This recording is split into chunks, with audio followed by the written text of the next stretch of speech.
to order, and I'll just remind speakers that there's no speaking time limit at public hearings, but in consideration of others waiting to speak, we'll have all speakers limit their initial remarks to 5 minutes.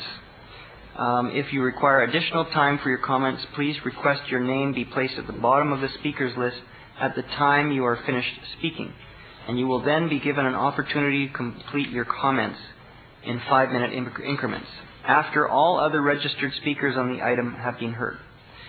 If you've already spoken but did not request your name be placed at the end of the list and now have something new to add, you will be allowed 2 minutes to speak to the second and final time after all registered speakers have been heard. I would also remind speakers to keep comments pertinent to the merits of the rezoning application which is being considered. Okay, so we have, I believe there's 26 additional speakers registered. If we don't get through all the speakers and the applicant team's summation this evening, we will recess and reconvene on Thursday, March 27th, 7:30 p.m. here in the council chambers. So we'll have a roll call, please. This is the reconvened special meeting of council for the purpose of holding a public hearing. Mayor Sullivan in the chair. Councillor Anton. Councillor Ball. It's not present at the moment. Councillor Cadman is ineligible to participate this evening. Councillor Capri. Councillor Chow. Councillor Deal. Councillor Ladner. Councillor Lee.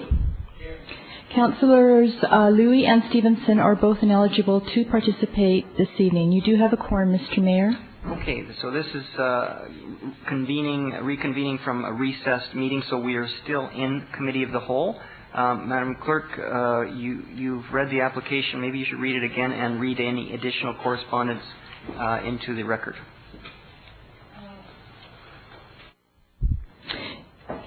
Yes, we've received 139 additional letters in opposition for a total of 353 letters received in opposition since referral. We have received 1 additional letter in support for a total of 4 letters received in support since referral, and we have received 2 other letters since referral. Councillor Anton has just asked me to clarify that as I had read out, I said, there is no speaking time limit at public hearings, but in consideration of others waiting to speak, we require that all speakers limit their initial remarks to approximately 5 minutes. So if they want to indicate at that time, then they can keep coming back to do 5-minute increments. So I think everybody understands? Okay, so now we're going to start from speaker 37. And first speaker is Stephen Fain. Is Stephen Fain here?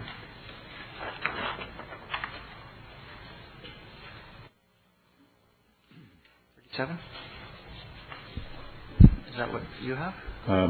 Your worship. Oh, I may have made a mistake here. Is this? Oh, I see. This is the beginning starting. Sorry. Okay. I'm sorry, Mr. Fain.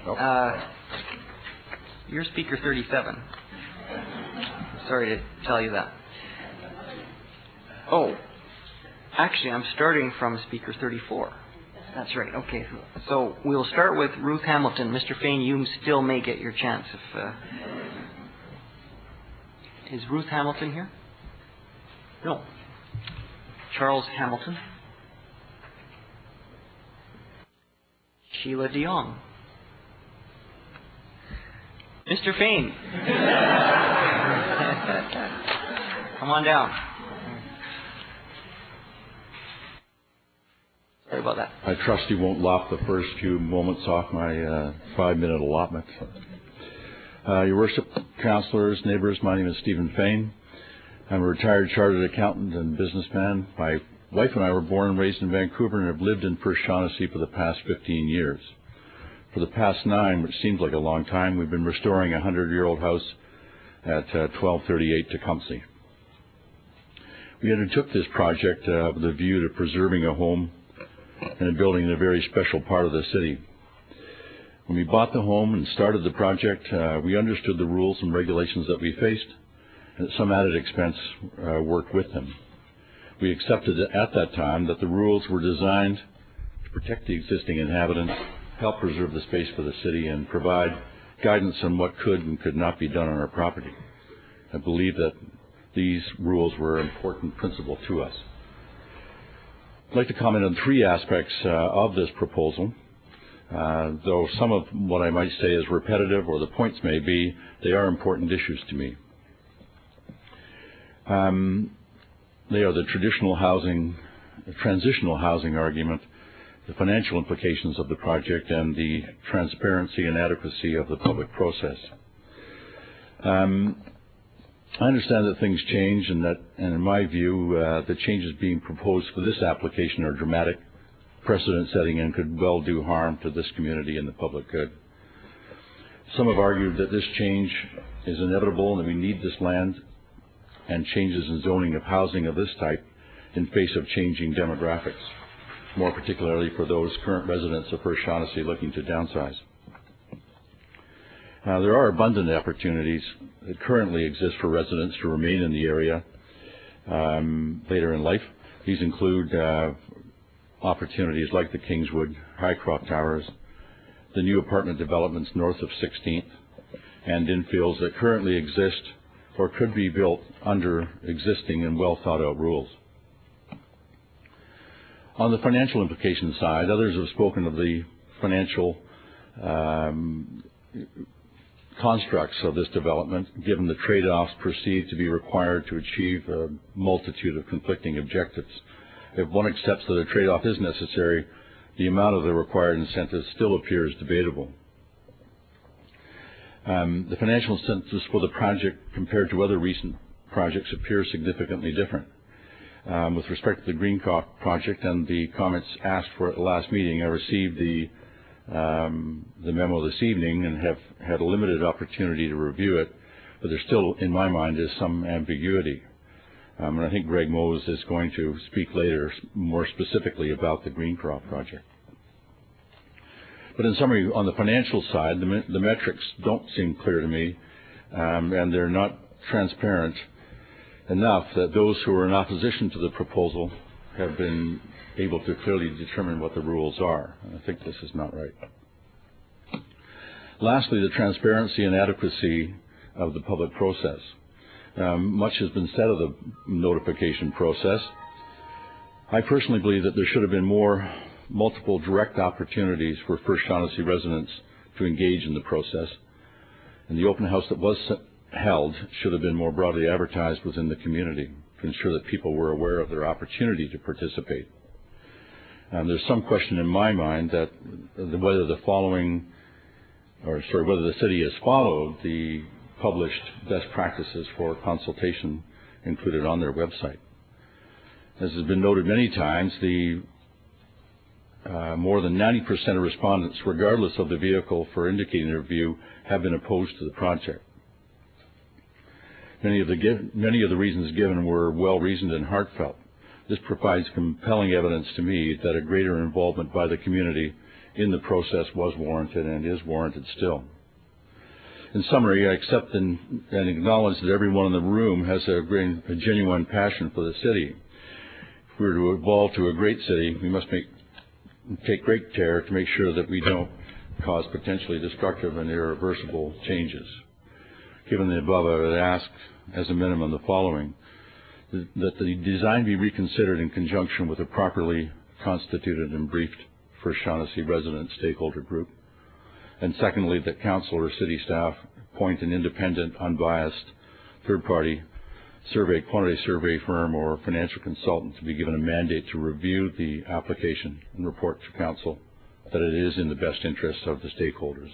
And I would like that to be done in the context of a revised design scheme that better preserves the qualities of the estate-like look and feel of the First Shaughnessy district. I have a question from Councillor Deal. Thank you very much. Over here. Sorry. Happens all the time. Thank you for that. And because we're coming back after a couple of, some days away, can you define for me what about, I've heard of the process issues. Can you define for me what about the proposal bothers you? The things that bother me most of all are the increased density it creates, the traffic issues that I think are still somewhat problematic, the overall impact on First Shaughnessy, the impact on or the precedent that it sets, I think is a really critical one in terms of the continued eroding away of what is a very important place. So traffic and precedent. Okay. Traffic, precedent, yes. Okay, thank you. Councillor Chow. Thank you, Your Worship. Mr. Fain, you mentioned you now restoring a 100-year-old house at 1238 Tecumseh. Yeah. So is it a heritage designated one house? B, I guess. B. So what are you doing in terms of you getting any bonus density or anything like that? No? So you're just doing restoration? I'm not quite sure why. But Okay, sure. I am sure, actually. I love it. I love the place. Sure. Thank you. Okay. Thank you very much. Thank you. Next speaker.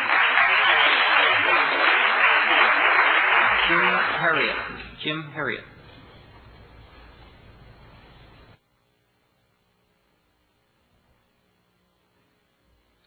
Evening, Mr. Mayor and councillors. My name is Jim Harriet. I'm an appraiser with Macintosh Appraisals, specializing in residential appraisal work in Vancouver and surrounding areas. In January of 2008, I was asked by some neighbours of this development to value three things. I valued the Nickel House, a 10,930 square foot house, standing on two lots totaling 63,850 square feet at $10 million, as is. This was assuming that it was put on the market as of January 2008 with no renovations required. Then I valued an average sized townhouse in the lower block at a price of $856 per square foot, again as of January 2008. And lastly, I valued an average sized townhouse in the upper block at a value of $1,029 a square foot as of January 2008. All these estimates are from comparable properties in the area for each category of valuation. In addition, it's come to being that there is a sale that's just come on the market, a further comparable, if you will, at 1551 Angus. Asking price, $11,800,000. Sits on a 26,000 square foot lot. It's a 12,667 square foot house. And of course, it's an asking price. That's it. Thank you. A question? You prefer it or again it? No comment. Do you have a position on? No. Okay. Thank you. Thank you very much. Howard Alry. Howard Alry. Okay. Ben Kiel.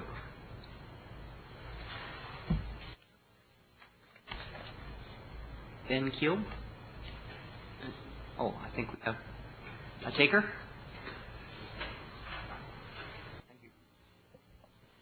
Good evening, Mr. Mayor and council members.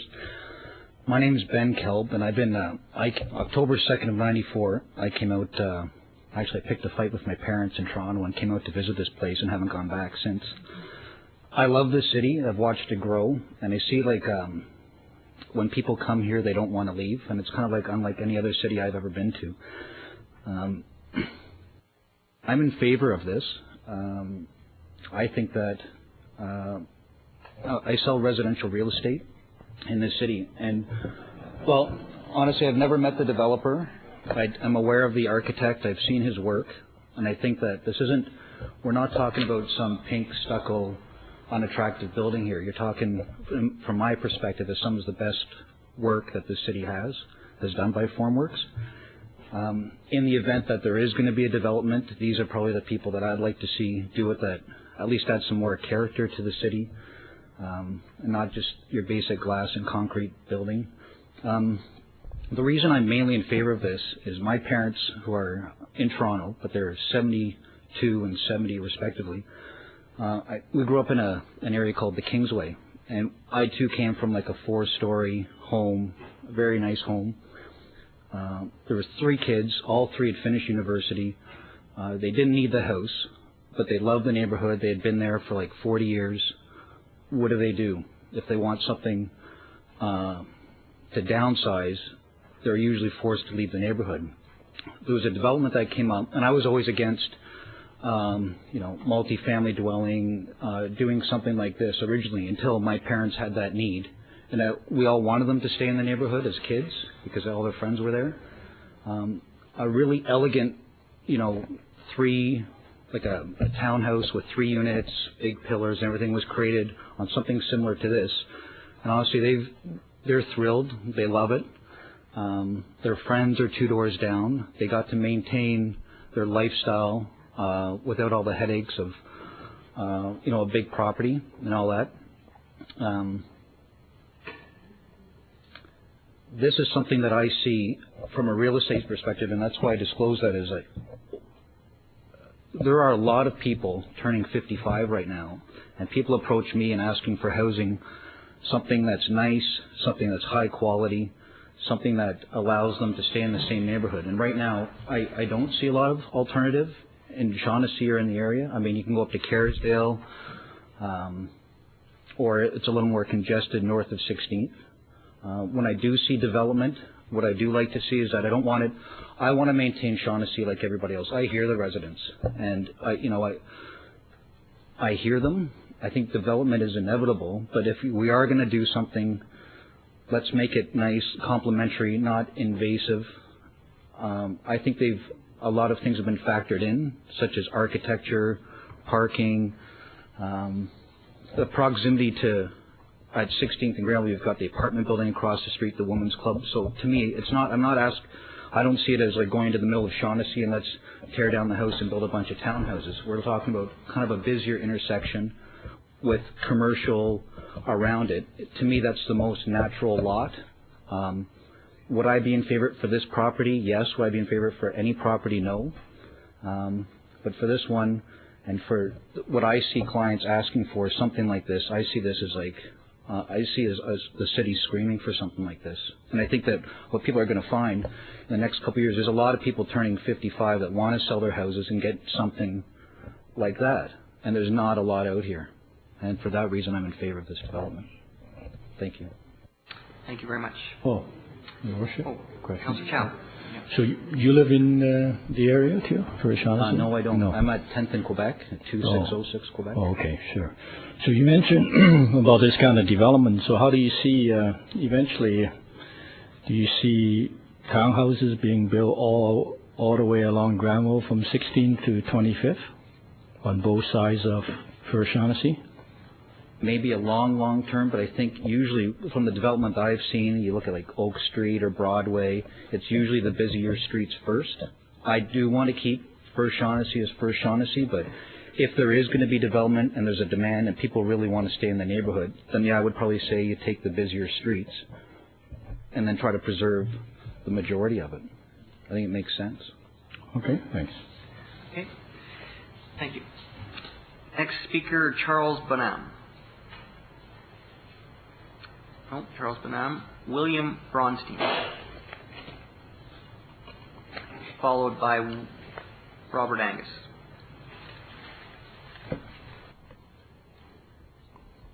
Good evening, Your Worship. Council members, ladies and gentlemen. I would like to speak tonight, not to be argumentative, but informative, and to correct some of the statements that have been made over the past meetings here. First Shaughnessy Development became law May 12, 82, to change from RS4 to comprehensive development, with properties mainly south of 16th to 25th, East Boulevard to Oak, not to 41st. All properties would have a covenant registered against the title. Every future buyer would then have to accept this covenant in order to have registration and complete their purchase.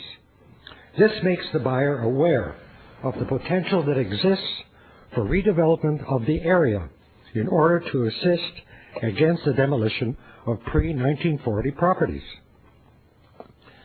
This was intended to lessen the number of rooming houses, nursing homes, medical care homes, psychiatric homes. A recent editorial in the last 2 weeks quoted the statistics in the Vancouver Sun that the population in First Shaughnessy has decreased by 15% due to this plan.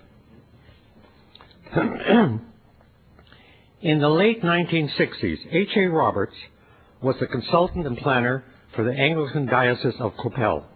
My firm was to assist Christ Church Cathedral out of a financial bind so they could maintain the cathedral, and it was slated for demolition.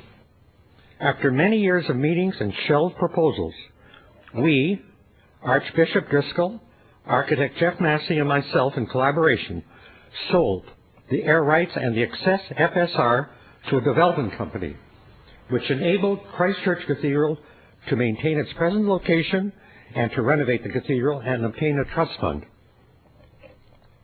Having been a resident of First Shaughnessy since 1969, longer than most of you people have ever resided here or even knew that First Shaughnessy existed.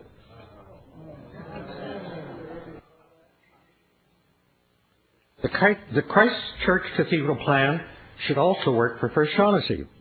Having been a member of the design panel for many years, at meetings, hearings, and presentations for 10 years, Mr. Spaxman was a director of planning at some time, and he guided and instructed us not to be too rigid in the proposals presented, because there are always naysayers and those who continue to search out issues to feel involved. Precedents have been made. 3 infills were permitted, 2 in front and 1 at the rear of a heritage home on Angus Drive. 2 others were permitted to move forward onto a property to allow infill at the rear.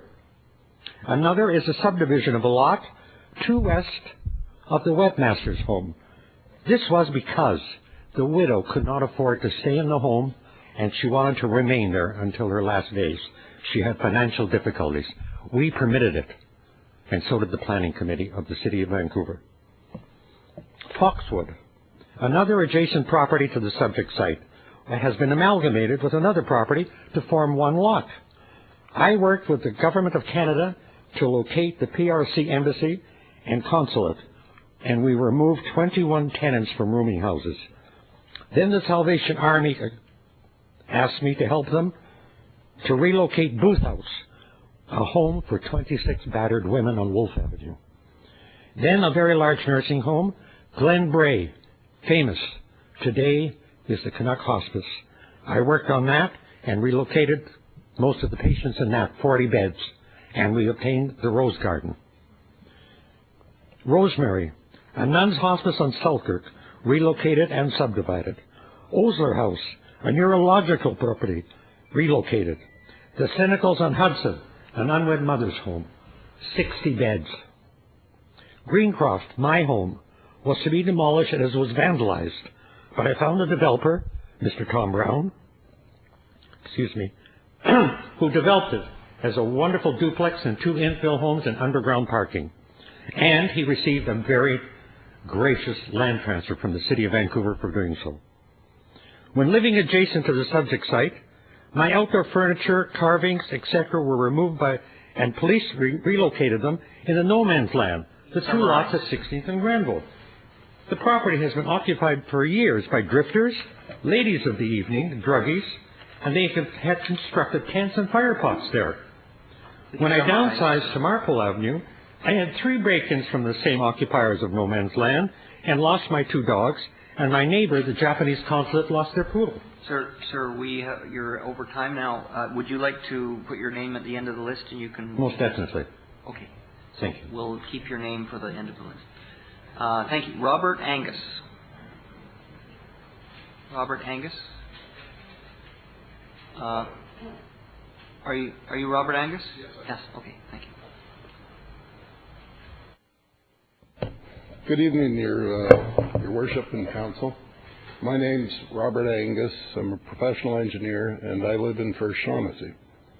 I was born in Shaughnessy 64 years ago, and I lived there until I was about 20 years old when I went to university. And it took me about 18 years to work my way back.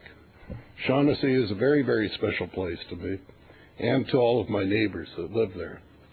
And I plan on dying there, by the way, and not in a townhouse. I delivered newspapers probably to every area for Shaughnessy. At the time I was delivering them, it was a fairly run-down area. It was very, very many rooming houses, and it took years to replace those rooming houses with single families. And now we're talking about going back. I can't believe it. We care very deeply in Shaughnessy. We care so deeply we brought in our own special zoning act, which requires us to use old natural materials rather than plastic windows at a great increase in cost.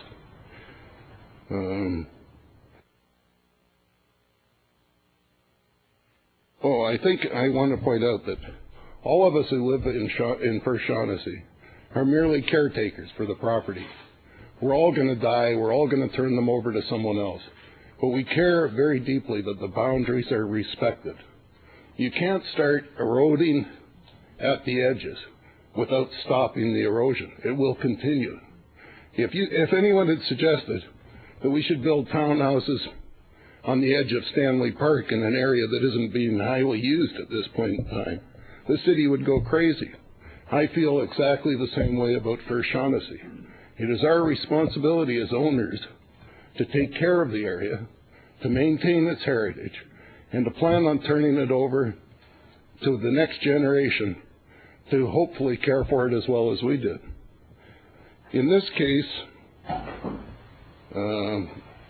it appears that the developer probably isn't even going to lose money if he's forced to sell the property at market. And that's what I would suggest that this council tell him to do. Either follow the zoning as outlined in the First Shaughnessy Official Development Act, or sell the property.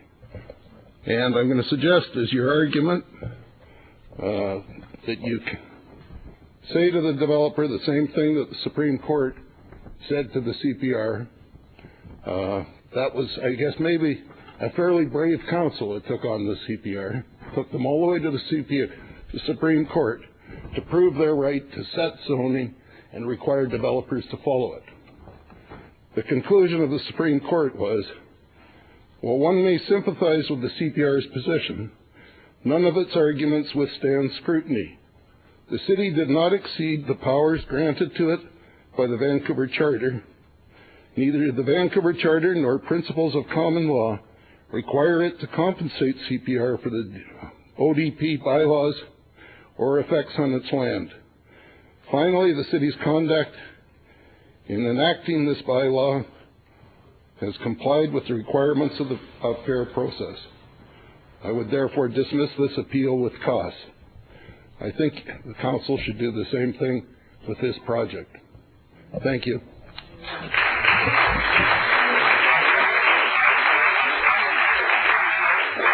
Thank you. Joe Recab. Joe Recab. Victor Dukowski. Oh, Joe Recab. Mayor Sullivan and council members, good evening. My name is Joe Recab. I am the managing partner of BTY Group in Vancouver. We are a chartered quantity surveying firm that have been in practice for 30 years. BTY provides services to both the private and public sectors, including the City of Vancouver. I'm here tonight to briefly speak on the issues of the proformas. My firm created two proformas for the incumbent site using the city's heritage policies and guidelines. The first one we created was based on information that we received verbally from the city's Real Estate Services Department. We did this to make sure that our proforma model and the city's were similar, and I can confirm that they are. Using the sales value that was provided by the city, our model showed that 15 townhouses will be required to compensate the developer for retaining the heritage house, an insignificant difference from the city's and the developer's calculation of 16. For the record, I would like to confirm that we did not receive a copy of the city's pro forma for this development. So having made sure that there wasn't disagreement in methodology, we produced a second pro forma, changing only those inputs that were provided by McIntosh Appraiser, and you heard the gentleman from McIntosh Appraiser make his presentation earlier on. Using the inputs from McIntosh, we calculated based on our pro forma model that the number of townhouses that would be required to compensate the developer for the retention of the heritage house would be 11. In reaching this result, we used the sizes of the townhouses on the lower bench and also the selling price that was provided by McIntosh Appraisers for those townhouses.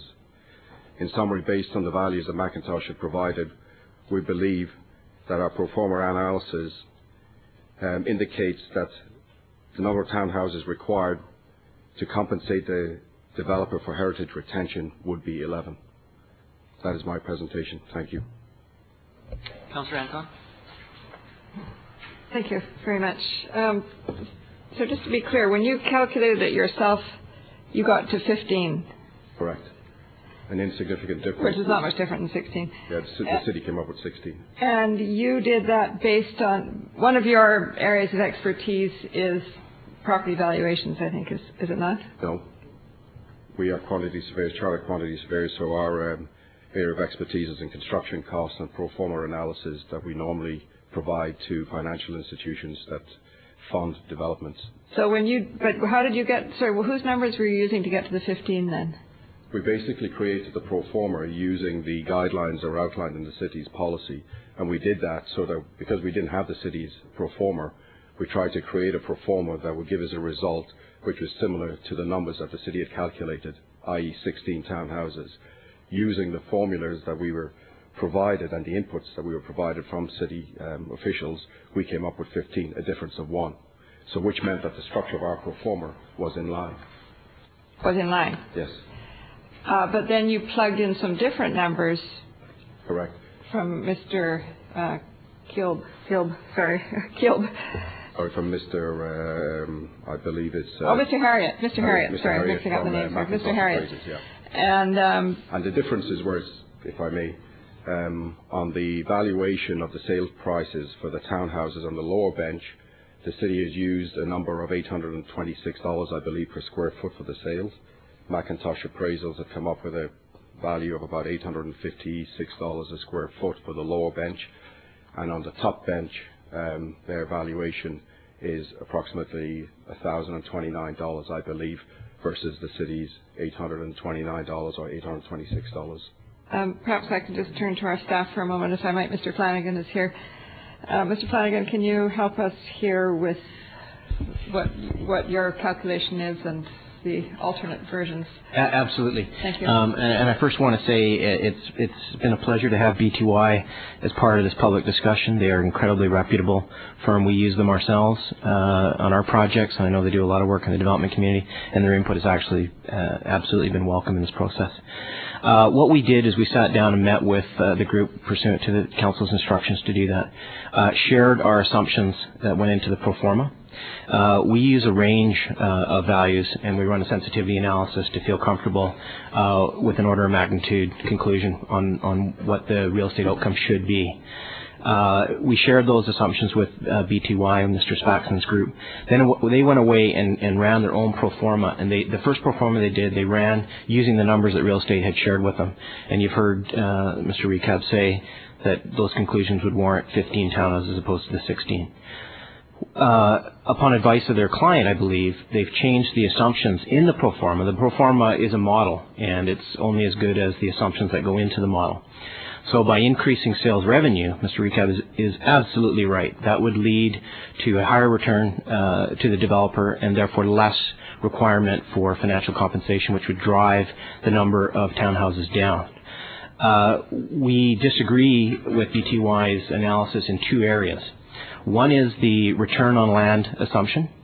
The analysis that was presented to us through BTY has a 15% return on project costs, which are hard costs, soft costs, but it does not include a return on land. real estate services and our practice across the city is to reflect our return on land. Now, it's fair to say that since Mr. Bell has bought the property, he has seen a nice appreciation in the site, and there's some argument that has been brought forward that he's already had his win in the land increase. Therefore, a further return on the land is not warranted. We do not penalize landowners for appreciation in their site, so we have continued to include the 15% return on land in the number. The other significant difference in the pro forma is the value that one places on the heritage home. The appraiser, and again, McIntosh Appraisal, I believe it was, to do very good work in the city, have concluded that the value of the home on the existing site area is roughly $10 million. City real estate staff have used a smaller value, $7.5 million, because of the smaller footprint in the site area. I believe the original site was around 63,000, and that, of course, in the revised scheme, because of the area that is freed up for townhouse development, is reduced to 43. Now, the argument that Mr. Recab would make is that, well, you don't need to reduce the site area because the developer with the higher sales revenue doesn't need as many townhouses, and therefore the original footprint would remain, which would allow the developer to get the $10 million. So it's a bit of a chicken and egg situation. Our view is we don't use the peak of the market and we don't use the bottom of the market. We use a reasonable market value that we've gone out and assessed with two different appraisals, one that were provided by the developer, and then our staff checking in with the real estate industry as to what is a reasonable sales target. The other factor, and I have to bring us back again, is that this work that we did in 2008 was only to double check the conclusions in this market after the developer had been in a development permit process for a year and a half. The original numbers that we used were lower, and those were done in 2006. And that was the original analysis that concluded that the 16 townhouses were warranted. So I do remind council that we have to be fair to the applicant in the sense that his proposal met the test in 2006 by analysis of real estate services, and then when double checked in 2008, again met the justification in our view for the proposal that's in front of you tonight. Councillor Ladner. Well, I was just going to, maybe Mr. Flanagan's explained it, but not being a real estate expert, I'll just ask the delegate. There seems to be quite a difference in the $834 estimate of the value of the upper suites or areas, upper complex, compared to the 1,029 that was quoted. How would you explain that? Those are not my numbers. Those are numbers that have been provided by an appraisal firm. Oh, so you're just taking those numbers? Yeah, to clarify, once the pro forma structure has been set, the changes that occurred in terms of the two pro formas that was developed by the city and the one that was developed by ourselves were based on three things. Changing the sales value for the townhouses on the lower bench, 826 versus 856, I believe. Changing the sales value for the upper bench townhouses, $1,000 as per McIntosh versus 826, and changing the sales value of the existing heritage house, $10 million. McIntosh have appraised that as is to go on the marketplace. And Mr. Flanagan has explained to you, the city has got a number of 7.5 with approximately $1.4 million of renovations to the existing house. Those are the only changes that we made. We are not appraisers. We simply input those values and generate, the number of townhouses that we required as compensation. So essentially your argument is asking us to go back and question the earlier values if we have an issue, because that's where the differences arise. That's correct. It's on the valuations. Thank you. Councillor Chow? Question. So where do we get the number for the lower value, the lower number of townhouses of 11? Is that the variance, the range, 11 to 15, or? Well, currently in the lower bench, on the developer's proposal, I believe there's 11 townhouses that are approximately 1,700 square foot per townhouse. Oh, okay. So that's just for the lower lower bench. Yes. So, but the total number of townhouses out of these studies still have a variance of 11 to 15 or 16, depending on what numbers you use for sales figures? That's correct. The variance comes down to the value that is assigned to the sales. But that's quite a variance when you go from 11 to 15. That's like 30-40% difference. That's correct, but you have a difference of $10 million for the existing house versus 6.1 roughly when you take off the $1.4 million of improvements. So you've got a variance of roughly $4 million. And then when you take the differential between the sales value per square foot between McIntosh's number and the city's number for the lower bench, there's approximately another $1 million there. So all in total, you're talking about $5 million. So Mr. Harriott was saying the sales figure now for 1551 Angus was $11.8 million for a 12,600 square foot home? Yeah, that's what he said. Okay. Okay, thanks. Thank you very much. Thank you. Next speaker is Victor Dukowski. Victor Dukowski. Angela Wu.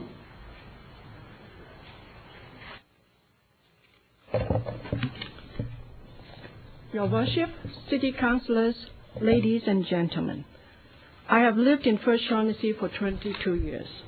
I'm for the preservation of heritage houses and for the preservation of the whole First Shaughnessy, which is a special architectural and landscaping legacy unique to Vancouver.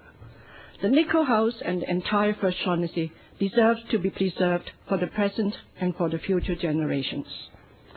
I'm going to be the devil's advocate and draw your attention to the information included in the report. Okay. I'm going to be the devil's advocate and draw your attention to the information included in the reports attached to the agenda. There appears to be inconsistencies and inaccuracies. One notable example is, on page 2 of the yellow memorandum, that is, the memorandum from the Director of Real Estate Services, dated January 31st, 2008, it says, quote, "The city's heritage policies and guidelines permit the off-site transfer of density to mitigate the form and massing required on a heritage property. As there is to be no transfer of density off-site in this case, the land value of the remainder of the site needs to be increased to generate a commensurate level of financial compensation to cover the heritage opportunity costs." Unquote. On page 3 of the policy report from the Director of Planning, dated January the 2nd, 2008, it says, quote, "A transfer of density from the FSD site to the CD1 site would result in the combined site achieving the same FSR, that is 0.45, as could be achieved under the existing zoning." End quote. Well, Real Estate Services said there is no transfer of density, and Planning says yes. It appears that Planning is right and Real Estate Services is wrong. The calculation of how much density the developer should be given to compensate him for the retention and renovation of the Nicholl House is based on a formula in the city's heritage policies and guidelines. This policy states that the value of the land encumbered by the heritage structure and the value of the land as if unencumbered by the heritage structure would be considered in calculating the bonus floor space. In this case, only the lot facing the crescent and the middle lot in which the Nicholl House sits astride should be used in the calculation of bonus floor space. The Granville lot is an empty lot not encumbered by the heritage structure. It is the recipient site for the transfer of density. It is an adjacent legal lot completely fenced off from the heritage site and has nothing to do with the calculation of bonus floor space. The applicant's statement of significance has confirmed all this. It says, quote, "The historic place comprises of Lot 2 and Lot 2A, with frontage on both McRae Avenue and the Crescent. Although Lot 1 at the corner of McRae Avenue and Granville Street is part of the present parcel, it does not form a part of the historic plan." End quote. It appears that staff has used all 3 lots as a basis to calculate the bonus floor space, thus, most probably, resulting in the wrong conclusion and too much in bonus floor space. I have emailed Ms. Porter on February the 7th requesting an up-to-date complete pro forma to understand all the assumptions and calculations and all the appraisals. My email was forwarded to the real estate staff. I have received no answer so far. The pro forma for Greencroft was released to the neighbors. On February 4th, I have asked Ms. Porter, since when was the policy changed, and whether there are any rules and regulations preventing the release of pro formas. Ms. Porter could not give me an answer. It is important for the city to be consistent in applying its policies in order to be fair to all. The pro forma for McRae should be released to the public. Without access to relevant information, it is not reasonable to expect anyone to mount an intelligent response. Decisions based on wrong assumptions and undisclosed material information has no meaning. The whole exercise is a waste of time and a waste of taxpayers' money. Please kindly reject this proposal and send it back to the drawing board so that the neighbors could work with Mr. Brian Bell to find an alternative that could save the Nickel House, the mature trees, and First Shaughnessy, and give Mr. Brian Bell adequate compensation at the same time. I have some other points to make, and I would like to register again. Thank you. Okay, we'll get you on. There's 2 questions, Councillor. Ms. Wu, would you like to give a copy of your presentation to Council or later? Okay, I could later, sure. but I have some writing. I'll make it in Sure. yeah. So I have a question regarding your comment to the staff that not the whole site should be used for calculating bonus density. Would you have any comments on that? Only the two other lots, not the ones that's lower, right down on Granville and McRae?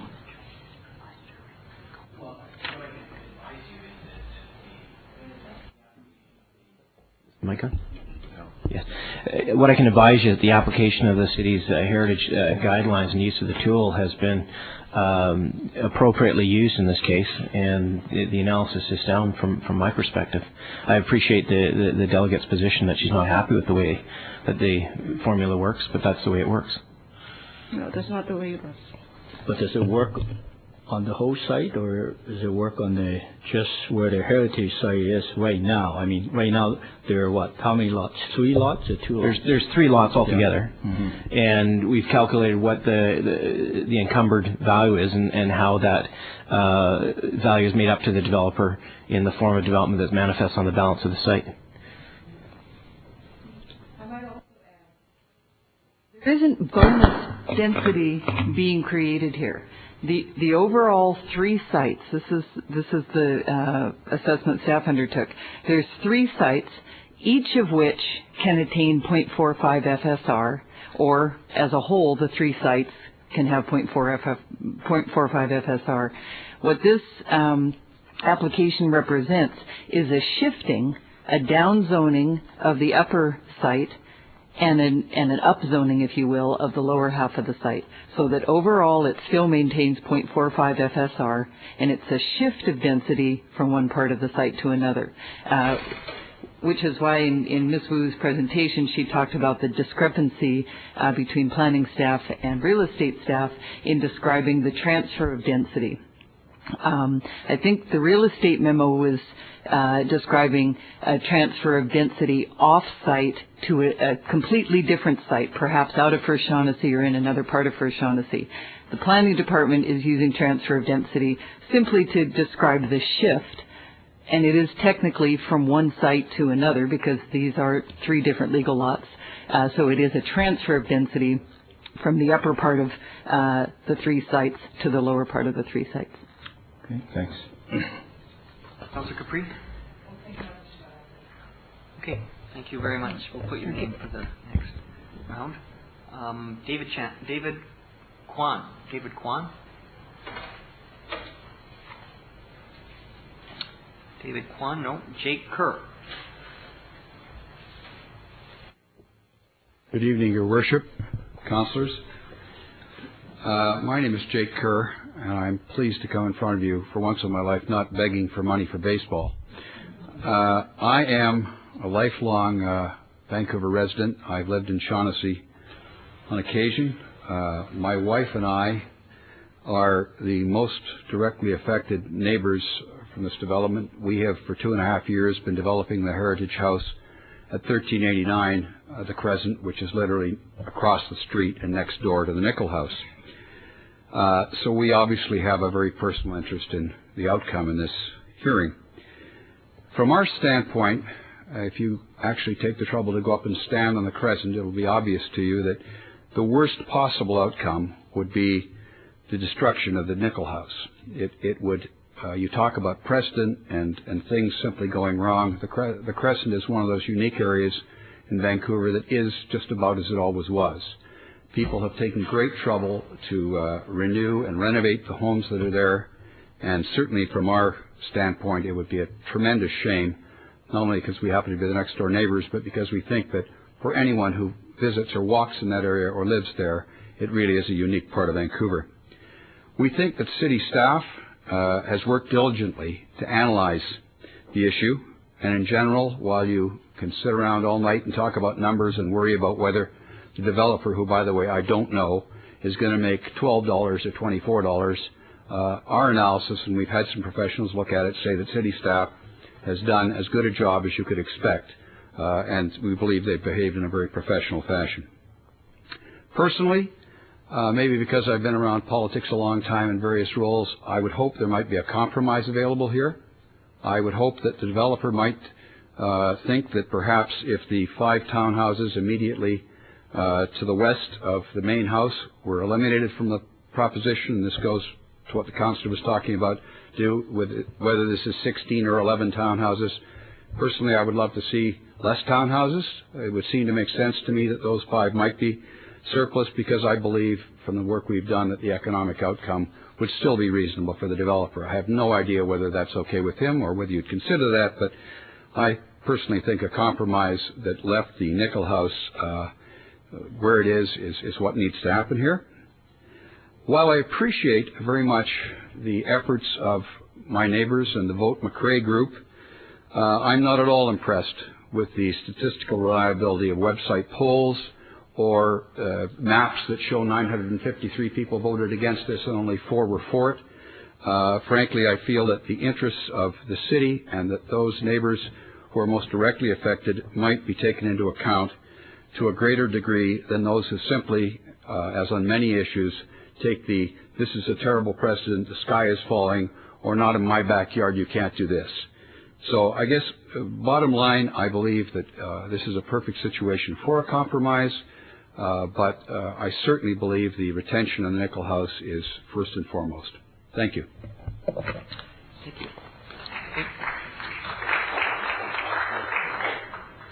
Next speaker is Rosemary Shun. Oh, actually, it's Peter Kwok. Worship, members of the council. Rosemary Yang cannot be here, so I'm reading her presentation on her behalf. You have a letter, and I see that yes, letter. Yes, I submitted the letter of authorization. Okay. Here it is. I have lived in First Shaughnessy for 23 years.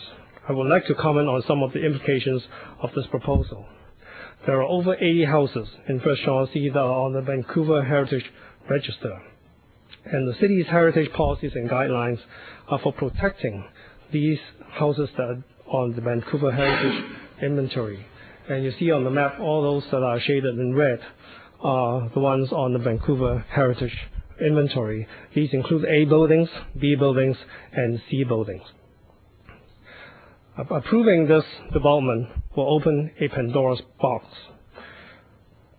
There are so many of these heritage buildings, any developer can easily just buy one of those and buy an adjacent lot and then hold the city ransom by saying that if you don't let me build high-density townhouses in the adjacent lot, then I'm going to tear down this heritage house. As such, pockets of townhouses will be everywhere in First Shaughnessy, and the single-family estate-like character of the whole area, which the FSODP was enacted to preserve, will be destroyed in no time. The Director of Planning said at the last public hearing that neither council nor the staff will be bound by precedents. Unfortunately, the whole legal system is based on precedents. Developers may use legal means at their disposal to get what they want. The FSODP and design guidelines were adopted after careful architectural and urban studies to describe the essential character of First Shaughnessy in great detail and sensitivity. Rezoning and the building of townhouses are not permitted. The city made the preservation of single-family estate-like character of First Shaughnessy its goal. This proposal will undo all the good work and joint effort of a large group of experts and blatantly make a mockery of the FSODP and the design guidelines. It is against the intent and spirit of these heritage preservation bylaws and design guidelines. We all know that trees help absorb carbon dioxide. David Nowak, a U.S. Forestry expert, said, and this was quoted in Time magazine, "A big tree does 60 to 70 times the pollution removal of a young tree."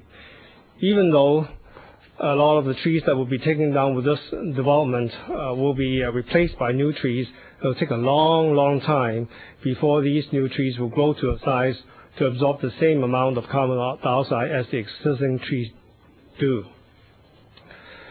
Besides, there were some comments before that the existing trees are in poor shape and so they have to come down anyway.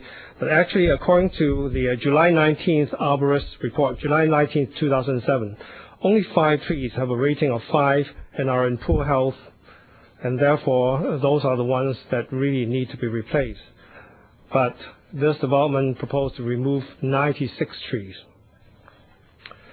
Another forestry expert and environmental expert, Dan McRae, also quoted in Time magazine, says, and I quote, "Chop down the tree and you increase the volume of storm water a city must manage, something that affects older cities with aging drainage systems especially severely." End of quote. And we should know that First Shaughnessy's sewer and drainage system is antiquated and was operating at or near capacity back in 1981. This is one of the reasons why low density is necessary in First Shaughnessy. According to the First Shaughnessy study by Bruno Freschi Architects in 1980, the McRae entrance at 16th is the gateway to residential Shaughnessy. And I quote that study, "The vehicular activity on the curving residential roads through Shaughnessy will doubtless increase, posing a hazard to Shaughnessy residents, particularly children, and should be curtailed if this crucial corner is not to be eroded." End of quote. Building 16 townhouses with 50 parking spaces will increase traffic and aggravate the existing traffic problems, especially when future owners rent out their parking spaces to the nearby businesses. This is going to be a very hazardous corner. I hope Council will care about the interest and safety of the public. Please enforce the FSODP and reject this proposal. Thank you.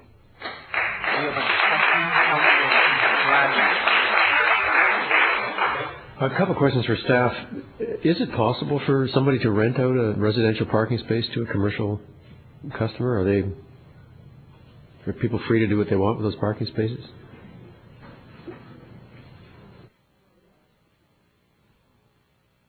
It really depends on the tenants and the Strata Council, but we never seen such kind of precedent that a residential building has parking space in a residential building has been rented out to commercial businesses.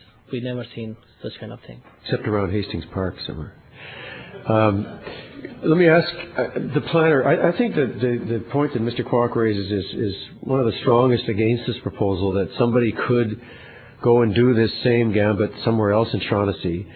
What can you tell us about why would that not be able to happen, or would it be able to happen? Get a heritage house, buy the place next door, and threaten to tear it down if you can't build townhouses. I would draw your attention to one of our yellow memos which addressed that very question, and it's the one dated February 7th. And if you look particularly at Appendix 1,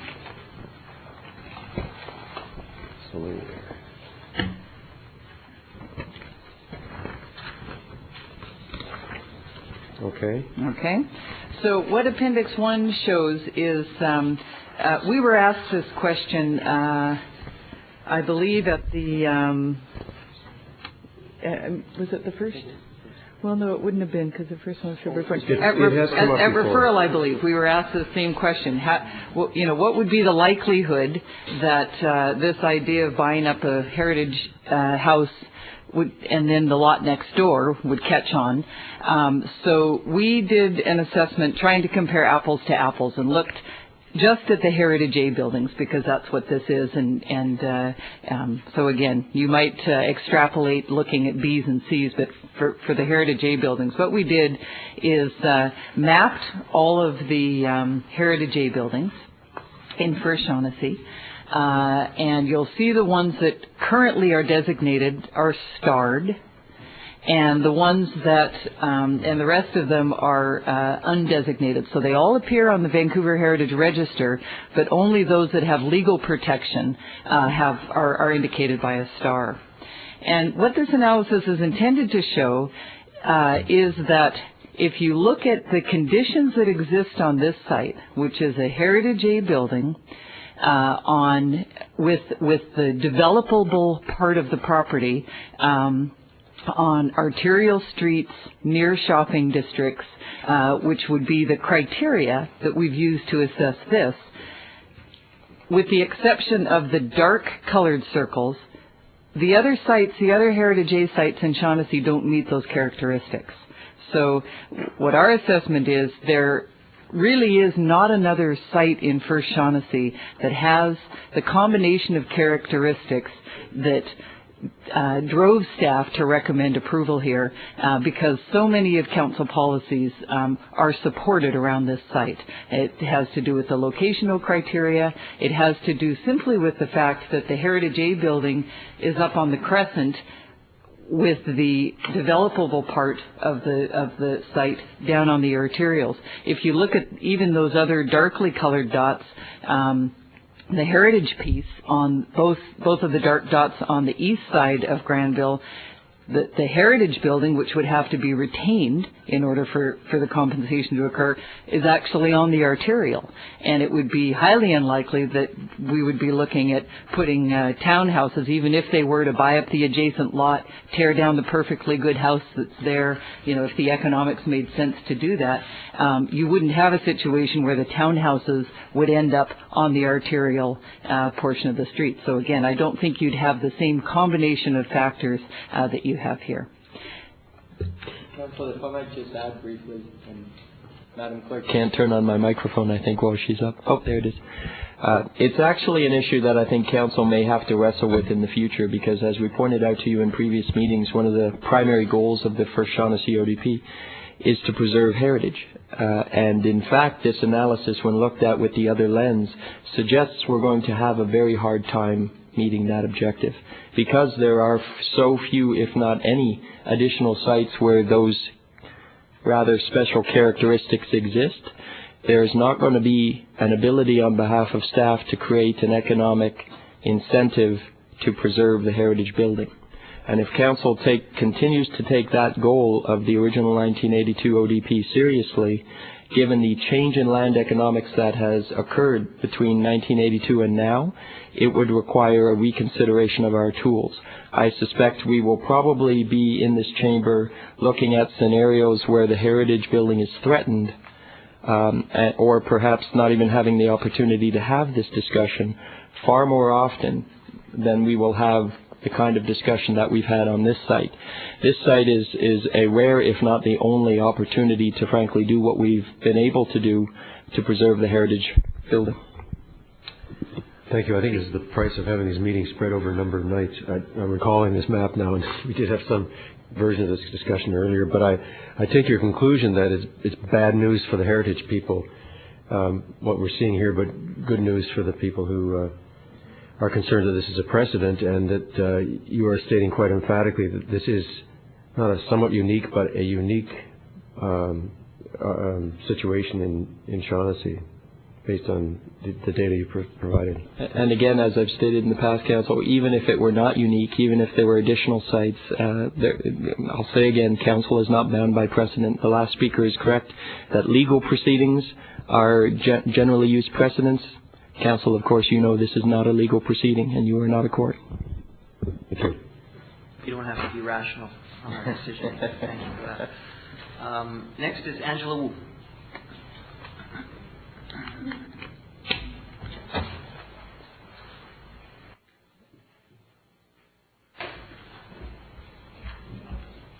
Worship, City Councilors, ladies and gentlemen. Confused, Your Worship.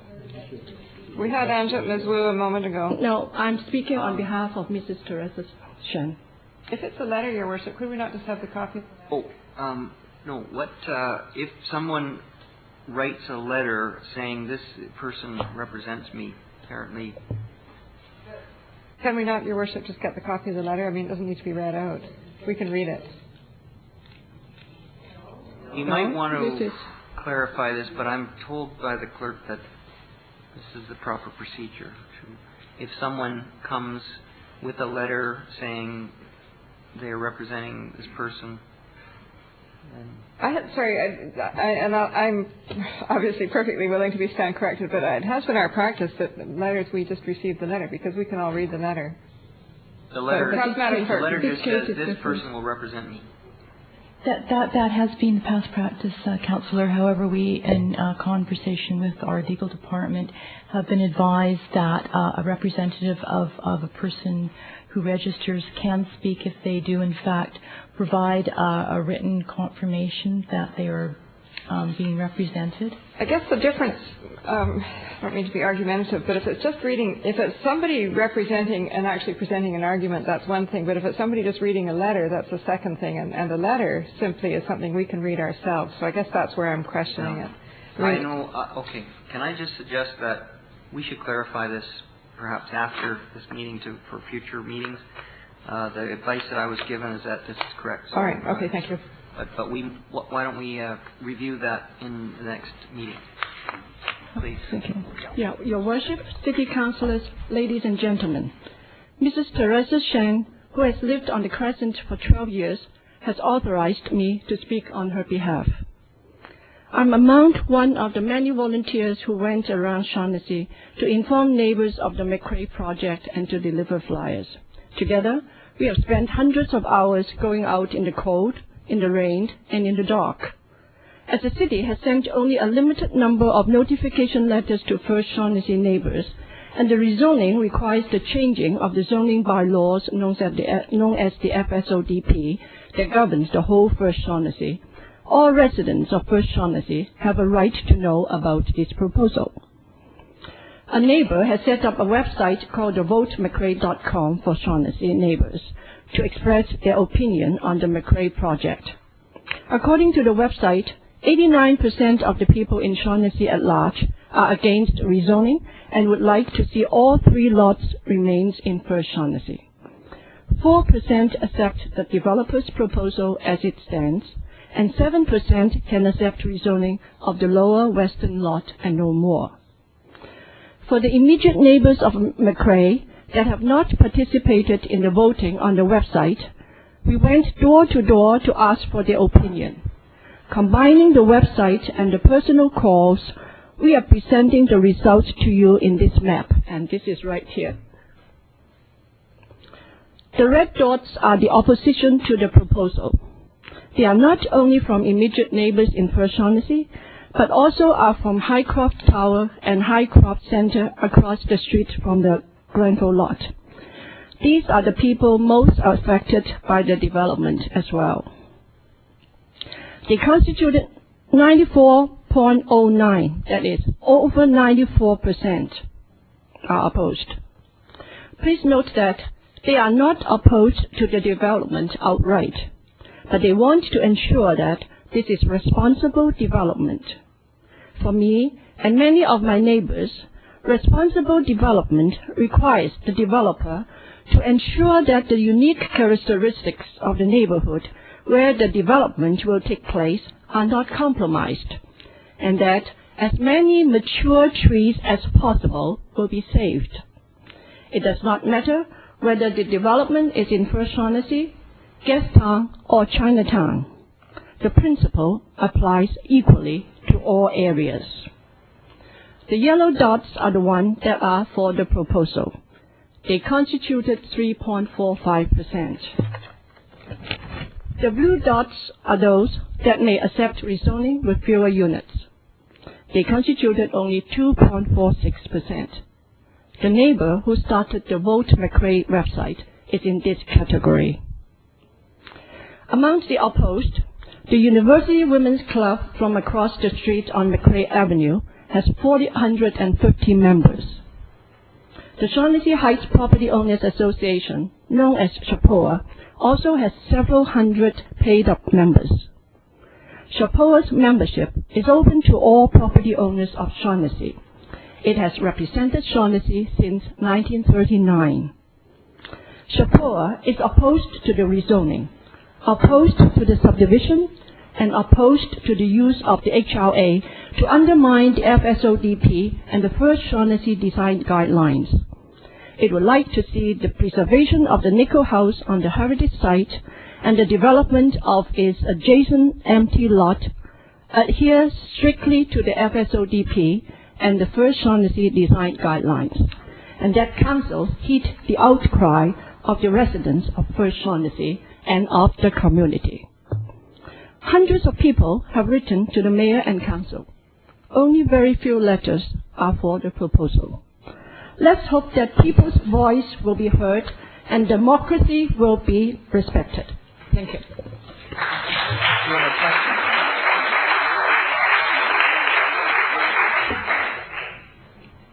Thank you, Your Worship. Just to be clear, I've had a communication, since Ms. Wu, this is a question technically for you, but since you're reading that, and I'm not quite sure what the best way to get this information is, but I believe we've had communication from the University Women's Club that they declined to take a position on this. I'm told that, in fact, if I might, that they have decided they will not take a position on this. Okay, then forget about the 450 then. Thank you. Just to clarify that. Still lots of opposition. I just wanted to clarify that one thing. I believe the University Women's Club has said that it is not going to take a position on this, just to make... So it's just that because they voted opposed. Yeah, I don't believe they did, but thank you. Okay. In fact, I'm informed that they did not. Kilby Gibson. Evening, Your Worship, councillors, staff, neighbours. I am a 21-year resident of First Shaughnessy. I am passionate about my city, and I'm really passionate about my neighbourhood. I have been a member of the Shaughnessy Heights Property Owners Association for more than 10 years, and a member of the First Shaughnessy Design Panel for nearly 3 years. I'm very concerned about the precedent that will be established should this proposal go through. I do not accept the previous staff comment that this will not be precedent setting. I have two neighbors adjacent to my property with very large lots who are salivating at the thought of when they are finished their time in the home, they will be sitting on a gold mine because there will be a developer sitting there waiting to buy their great big properties, and whether the city recognizes a precedent has been established, the neighborhood certainly has.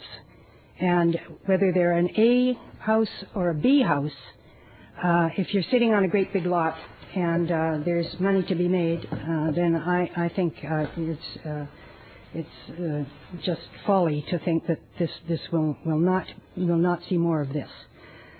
This particular property, the McRae home, is a recognized big-time property in Vancouver. Shaughnessy, a walking tour through history, fabulous booklet if you haven't seen it. Number 2 of 16 houses, very prominent. Historic manual style for Shaughnessy, very prominent. Big arts and crafts, huge feature, the McRae house. So this is not just any old run-of-the-mill heritage. Now, my uninformed, non-professional view of heritage does not include a backyard full of concrete, which is what is proposed in this development. This property is a gateway to Shaughnessy. I know a lot of people have a lot of problems thinking, well, you're elite and you're exclusive and, not in my backyard and all this. But the fact is, it is a phenomenal area. the cities in the States like Charleston and Savannah that have really gone to large measures to preserve their neighborhoods and their homes, right down to the color paint you can use and things like that. They're world-class heritage cities. This is a world-class city. And I think by adulterating the gateway lot, by basically clear-cutting it, which is unprecedented in our neighborhood, to put up a lot of concrete townhouses is a dreadful thing to do. I think that another thing I would like to mention is as a member of the First Shaughnessy Design Panel, I know you are properly giving weight to the fact that there was a 5-4 vote ostensibly in favor of this development. I would just like to clarify that there were an unusual number of resident members away for that vote. We were not aware that it was the definitive vote. We thought we were still in talks about it. We are restrained or constrained by the mandate of First Shaughnessy Design Panel, which is to comment on design. I have since spoken to some of the resident members, and they are appalled at how that vote went. So I would like you to factor that into your thinking, please. And if you require letters, I have one at the moment. 3 of the others are away, but I can get those letters that would in effect reverse that number of vote. So I would really ask you. There's some very, very special areas in the city. There's Shaughnessy, there's Chinatown, there's Southlands. And they all have a unique place in our city. And to start chipping away is something that I think you really have to seriously think about as to how we present our areas in our city, the tourism that goes through our areas. People want to see it. They love the old trees. They love the old houses. People spending a lot of money. And, the gentleman here in his 100-year-old house. That's a real commitment. And I just ask you to join us in preserving this. It's an important part of our city. Thank you. 3 questions. Yes. Ms. Gibson, I have a question for you. You mentioned the advisory design panel. How many members are on the panel? I believe there's 13. And how many are for residents who are? At the vote, it was 5-4, and there were 4 residents away that day. So normally you have 8 residents who sit. Yeah. So it'll be 8 plus 5 non-residents, right? Yeah. Professionals, AIBC. Yes, and landscape architects and 1 architect and a real estate person from the real estate board. Basically non-residents. Yes, so 2 AIBC, 1 landscape architect, and 1 real estate professional. 1 more? Yeah, I can't. Oh, Heritage. Okay. Heritage. Yeah. Okay, yes. Okay, thank you. Thank you. Okay, Councillor Ladner. Ms. Gibson, just again on the design panel, that was a vote on the density or the form of development or just the design of the buildings? We are constrained. We have to talk about design, and So you're saying that so there was. we can't. I mean, and it was at that last meeting, the developer had still offered to move the garage. I mean, we were still kind of in flux as far as we were concerned in our discussion. And then the vote came, and we were going, wait a minute. It's not easy within the guidelines of our panel to express ourselves beyond the design concepts. But certainly, density was a huge factor in the discussions, and the reason that the residents voted no. Okay, but what I'm hearing you ask us is to imagine there are some people who weren't there who would have voted a different way, yes. but the vote would have only been about the design, and if they hadn't liked the design, they could have come back with a different design and still the same density. And Well, no, and then I mean, they might have got a pro vote. It's a difficult thing for us because I guess what we should have done is voted. Well, actually, I asked to have my name recorded, and that is not done. So, we've got pretty closed guidelines. But had we known the ramifications of what was going to happen at the end of this meeting, we would have made a note or found out we could make a note to say, but we oppose the density. You may like the design. You take one of those houses, maybe it's okay. But the number of them is unacceptable to the majority on that panel. To your point about your neighbor who's salivating, it sounds as if maybe there's a challenge for people to get involved and get people on this council who aren't in the pockets of developers and would do the right thing for the city. And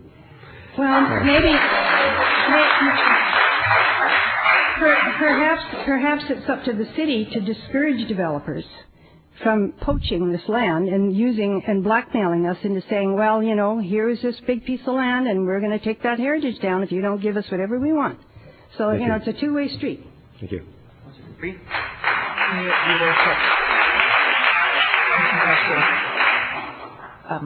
Ms. Gibson, I have a question as well. Thank you.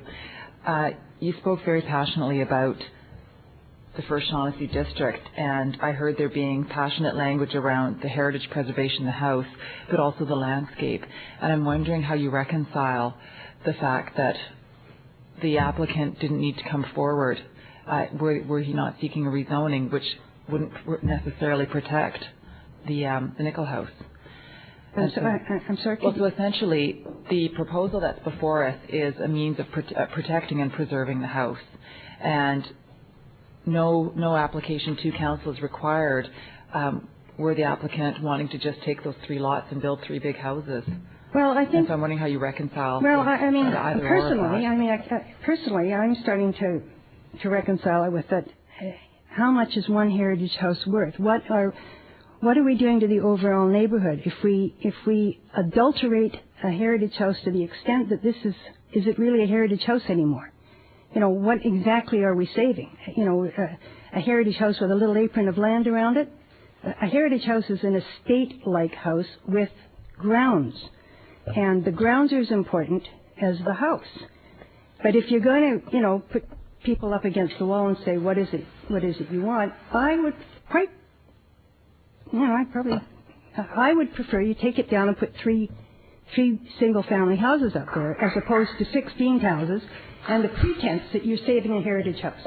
And it's interesting that you would say that. Sorry.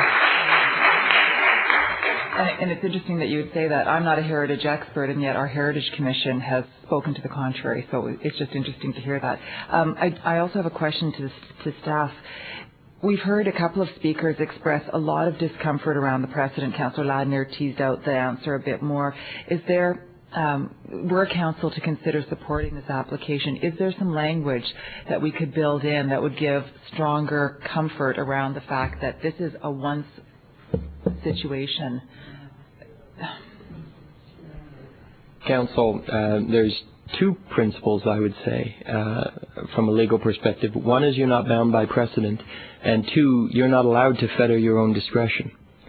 So you shouldn't say anything that could be perceived as binding yourself or your future counterparts and their ability to look objectively at any situation. So I would suggest, sensing the spirit of the comment, if council wish to make a decision on this, the best thing you can do is have your commentary on this accentuate the reasons for your position on the application. Make sure that those are minuted appropriately. We have the videotape to go to, and certainly you can do your best to express what you considered to be the unique characteristics of this application. But I would suggest you shouldn't try to put language that suggests how future councils might perceive for future situations, because you can't by law fetter your own discretion. So in fact, the comfort that the people who have been speaking and expressing concern about a potential precedent is not real. They can't be given comfort. Well, any comfort would be in their ability to come to council and express their position on any future application. I'm simply saying that a council should never allow an applicant to come before you or come before me as the Director of Planning and say, you have to approve this because you approved the last one. You should never buy that argument, and we never buy that argument. Okay, Councillor Ball. Yes, I'm sorry, Mrs. Gibson, I was just, I was quite taken with your passion for the house and for the community, and then I was going to ask you about how you feel about the people that have come to us and said they really don't care about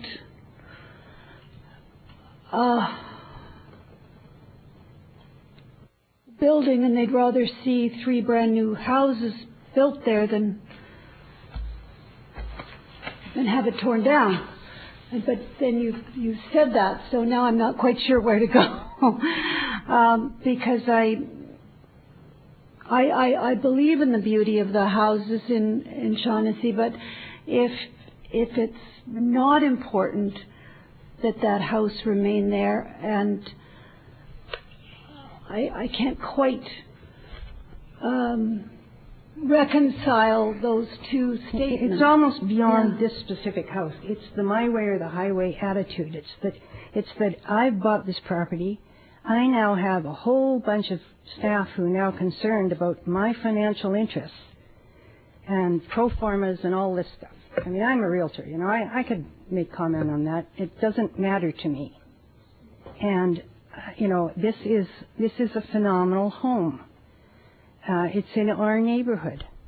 I just cannot hardly reconcile someone talking profit margins as opposed to livability, profit margins as opposed to heritage, profit margins as opposed to, you know, keeping what is so special about our city.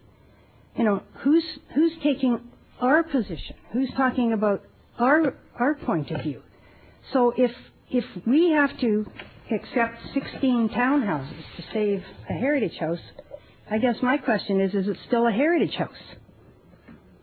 And so then you go to the hard question. Is it more important to save the heritage house at any cost? Or do you finally stand up and say, okay, take it down. You know, we don't want umpteen dozen townhouses there. We're going to call uncle. Or, you know, we're going to call, can't say the word, but you know what I mean.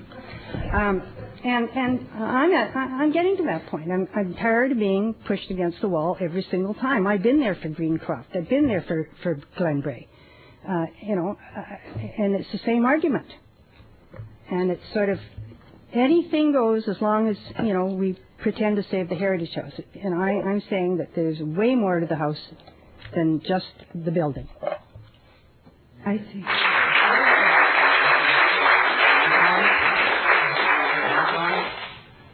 Thank you.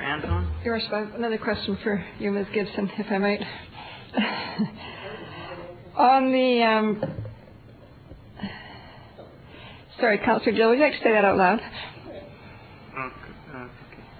Please continue. On the HRA, the Heritage Revitalization the proposed HRA, Heritage Revitalization Agreement, or the policies that allow that to happen, it seems they're butting heads with the First Shaughnessy District desire to have the estate properties. Can you comment on that? I mean, it is our policy, it is our city policy that we allow this kind of discussion to happen, and that's why this is here at all. And yet it seems as though many of the speakers who are here would actually much rather we weren't having this discussion.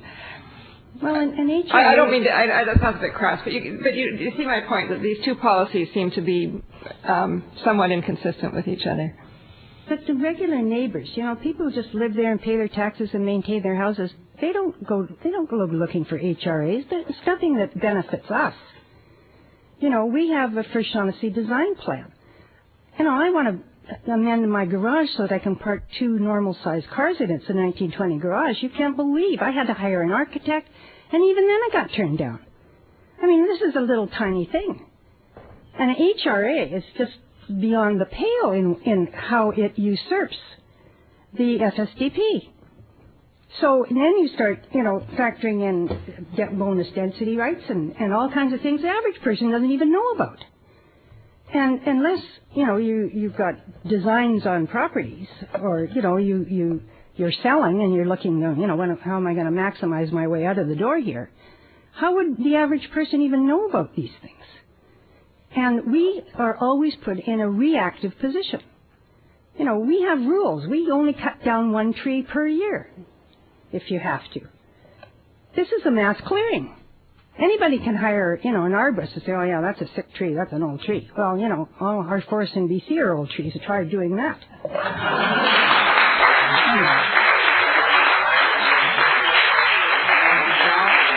Councillor Chow. Ms. Gibson, sorry. At the advisory panel was moving the Heritage House discussed. There was one speaker at the second hearing talking about moving the Heritage House closer to the Crescent so that infill housing could be situated and it would be more economical, or makes financial sense for the developer. Was that discussed? Yes, it was discussed, and I have to be honest with you, Councillor. There were so many options discussed, moving the garage, the swimming pool, and I think finally the city said no, you can't move the house. I think I'm right. I would ask you to go back to your staff, but I can't. To be honest with you, I can't remember. There were so many. We were trying so many ways to make it not so awful. But I think Heritage said we should not move the house. Maybe Ms. Porter could make a comment on that? Sure. There were a number of input periods for the first Shaughnessy Advisory Design Panel. First of all, they were representatives at the co-design sessions, where that's where the various alternatives were explored, including moving the house forward on the lot and a number of different alternatives. At the conclusion of that, as you recall, this design that is before you now, the proposal before you now, was considered the most supported. That doesn't mean that people popped champagne at the end of it, but of all the things that were reviewed over those 4 nights with First Shaughnessy panel representatives there, this was the most supported. So following that, the First Shaughnessy panel reviewed this particular proposal 3 additional times, just on their own, not as part of the co-design. If you look in the staff report to Appendix J, pages 1 through many, the first 10 pages or so are the minutes from the First Shaughnessy panel. And if you look at page 1 of 17, Appendix J, you'll see the members present on that very first night that the panel, just before the application was submitted, had an opportunity to review basically this same proposal. So there were not a number of different proposals presented at that time. It was a single proposal just before the application was submitted. And if you turn to page 9,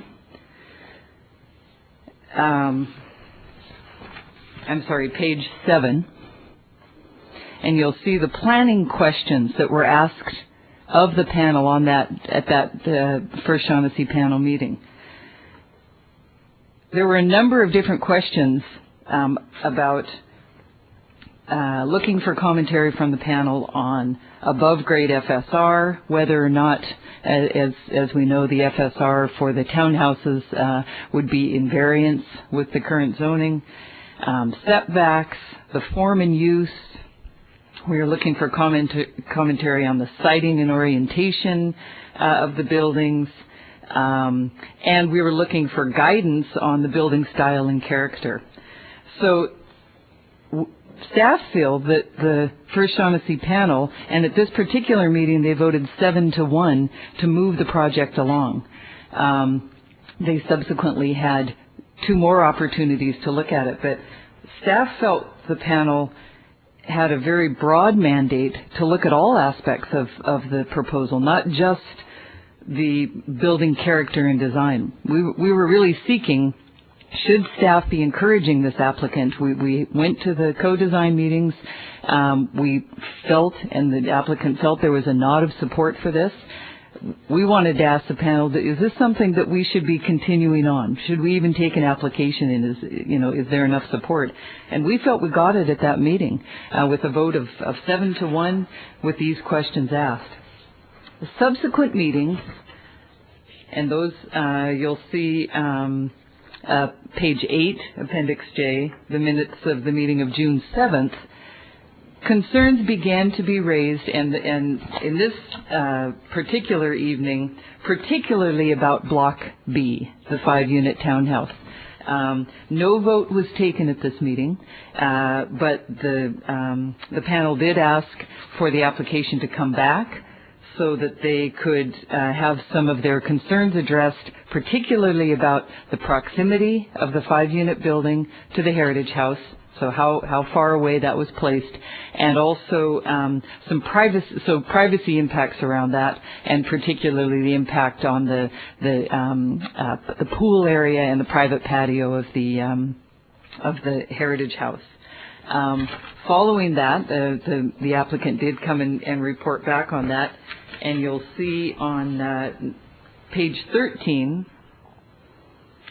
The application came a third time. That was just this past November, so not long before staff provided a report to council.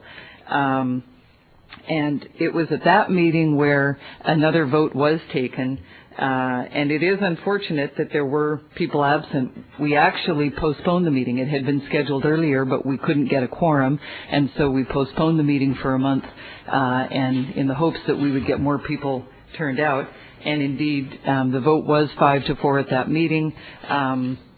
Again, with some of the issues raised, again the proximity of the 5-unit house being the most pressing, it seemed. Okay, Councillor Deal. Oh, okay, one more question. Just, you can put your name back on. Just put your. Can we take full 5 minutes? Sure. We're at 11 minutes now. Keep going, Councillor Deal, and then come back to Councillor Chow. Okay, thank you very much. For me, the challenge of this particular project is a heritage question, and it's a question which you addressed, Ms. Gibson, and that is the heritage value of the home and the heritage value of the neighborhood. And I was a little bit surprised to hear you saying that you would prefer to see a new home without the development than the old home preserved, because I've asked, and it was answered, that the trees on the corner are not, unless somebody decides to buy that land and give it to the parks, is not protected. It is absolutely developable today under the existing zoning. The question of precedent comes up. And what I don't know is if one person decides to replace an old home with a new home and retain the gardens, if that were a domino effect, because new homes are more efficient to operate and you can build multiple suites into them without having to divide up existing structure, would that be more acceptable to you than, say, infills or other? I mean, I'm trying to tease out the preservation of what I believe to be beautiful, like the New Orleans Garden District or Toronto's Jarvis Street, or as you said, Savannah and Charleston. And that to me is the beauty of First Shaughnessy. The home is also beautiful, and I'm a little bit surprised that you've given the home a lesser value than the neighborhood. Is it so beautiful with 16 townhomes in the backyard? I mean, is it really a class heritage property when you do that? So the property that you're giving a higher value to than the house, the structure itself? No, I'm saying that that's what I'm trying to tease out.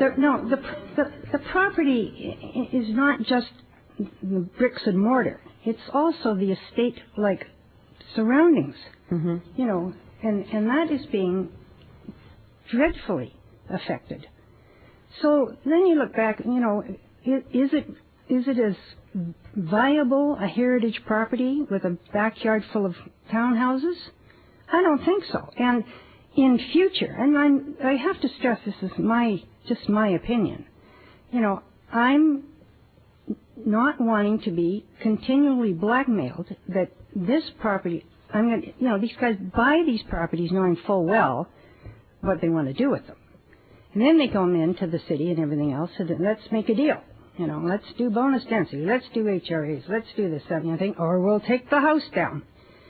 So, all of us who live there and care about it go, no, don't take the house down. But this is pushing the envelope too far. Honestly, there's density and then this is ridiculous. So, much as I really would prefer to see you just walk away and leave the house alone, but I realize that's not true.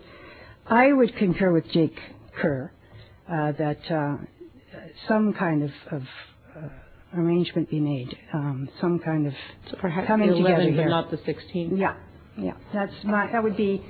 Well, I think she's giving her opinion. Yeah, if push comes to shove, that would be my personal opinion, because I'm a realist. But I also want to send a signal to other developers that it's going to be pretty darn hard to walk into First Shaughnessy again and try and do this. Really, the neighbors are not going to stand for it. We just, we'll come out every time. So thanks for the clarification. Thank you, Mr. Mayor. I hear some concern from Ms. Gibson that perhaps the area has been treated differently, and I just wonder if staff would mind just letting me know whether, in terms of heritage HRA, in terms of other neighborhoods, is there a difference in treatment, or is this the same? Is it the same in Dunbar? Is it the same in West Point Grey in terms of how projects are dealt with? I just Anywhere. Her frustration Okay. here. Yeah. If I understand your question correctly, any house that has heritage merit, and the more merit, the more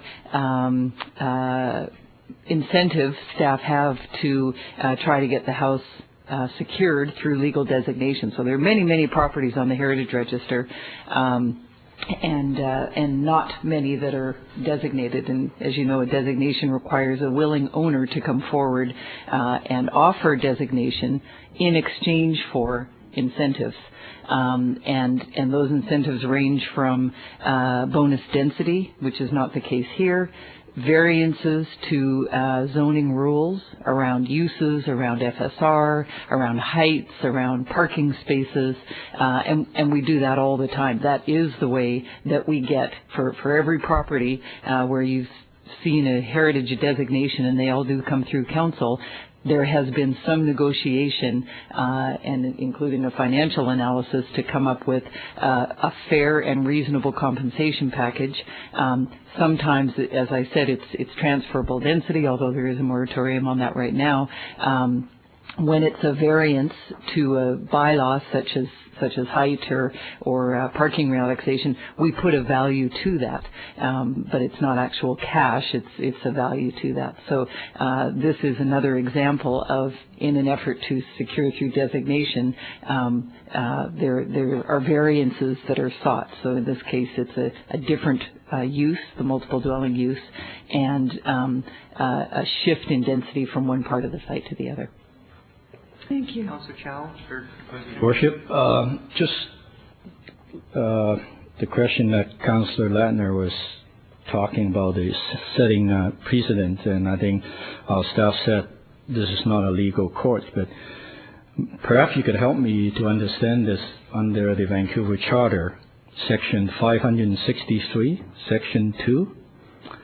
The Council shall not authorize, permit, or undertake any development contrary to or at variance with the official development plan. So how does that work in this process right now? Well, it's been our position from the beginning that this application is conforms with the ODP. The ODP specifically, well, I'd step back a second and say, and I'll be cheeky and say this in front of, I think, the author of the ODP, but I think the ODP's primary goal is one of preservation. both preservation of the overall character of the community, and that's why the language says predominantly single-family. In other words, most of the units within the community should be single-family units. But also a very strong principle of preserving heritage buildings. And the ODP not only gave us the tool, but instructed us to use the tool to preserve heritage buildings. It said it's the one sort of opportunity for other forms of development, infill, what have you, in order to achieve the goal of preservation of heritage buildings. Now, since the ODP, we've had the community vision, which provided greater clarity on where alternative housing forms could be contemplated, and we think this proposal meets that vision as well. But we started from the principle that this met the ODP because it was the use of density as a tool to achieve the preservation of the heritage building. If, in our opinion, this didn't conform with the ODP, we wouldn't be recommending approval of it. Does the ODP specify the build form, like single-family houses versus townhouses? Does it give any? The next page. Yeah. Council, just give me a moment to orient myself to the text. The intent, I'm reading from the intent section on page 3 of the ODP. There's several paragraphs and there's a little bit of repetition, so I'm looking for the best paragraph. But it says, provision is made to allow some infill development on sufficiently large sites that are presently developed with pre-1940 residential buildings. Infill development may include either the residential conversion of an existing accessory building or the development of a new building, bracket S and bracket, for residential use, provided the existing pre-1940 principal building is retained on the site and restored. The intent is to encourage the conservation and restoration of old meritorious houses, preserve the traditional character of First Shaughnessy, increase the development potential of eligible large sites, and discourage further subdivision in the area. And then it goes on to provide greater direction on what I would call the architectural character of the infill, etc. But perhaps Ms. Potter would help me. I can't recall seeing a specific definition of infill. Well, this particular project is not being developed under the ODP, which allows for the multiple conversion dwellings. And the reason is that designation is not required when a heritage property takes advantage of the regulations and the opportunities in the ODP, i.e. multiple conversion dwelling and infills, which have a specific definition. They're not required to designate and legally secure the building. So to take this extra step to legally secure the building requires extra incentives. That's just the way it is. The compensation package for this property does not work by using the standard ODP tools alone. The ODP does, in its opening statement, say, the ODP is intended to be used in conjunction with all applicable policies and guidelines adopted by Council. So it isn't a standalone document. It is intended to be used with other documents, such as your heritage policies and guidelines, your transfer of density policy, the ARC's vision, which did come after this, but any policies and guidelines. It's all supposed to be taken together. And in coming up with its recommendations, staff looked at the range and the mix of policies that would be applicable to this site. So the only time it will work is you have to rezone this to be CD1, correct? You could do it through an HRA alone. HRA has a similar tool, but there's a couple of reasons that this procedurally went the rezoning route. One factor was that at the co-design sessions, there was some discussion that this would be a better proposal, the townhouse portion, if it was not kept in the First Shaughnessy zoning, that a CD1 would allow the precedent of First Shaughnessy to remain more intact by not having something that had townhouses in it called for Shaughnessy. The more important reason is that staff generally, where there is, if there's a rather large component of the project that is new, we not infrequently will couple a rezoning and an HRA process. Then you're really carving a piece out of the First Shaughnessy district. That's correct. So by doing it through a rezoning, it becomes a CD1. If we had done this whole project through an HRA, the whole property would have stayed in the First Shaughnessy zone. Okay, thanks. Okay, next speaker, Oscar Fletches. No, you're a couple of speakers after, and then you're next. Oscar Fletches. Hi, Mr. Mayor, Council, ladies and gentlemen. My name is Oscar Fletches. I'm an architect and I live in Pycroft Towers. And I want to try to keep this really short. I would like to mention that this proposal for me went kind of too far before finding a real solution to the problem. As is mentioned in the summary, there was not a single scheme that was able to retain the heritage house in place, to accomplish good urban design, to minimize the neighborhood impact, and to provide the adequate compensation to the owner.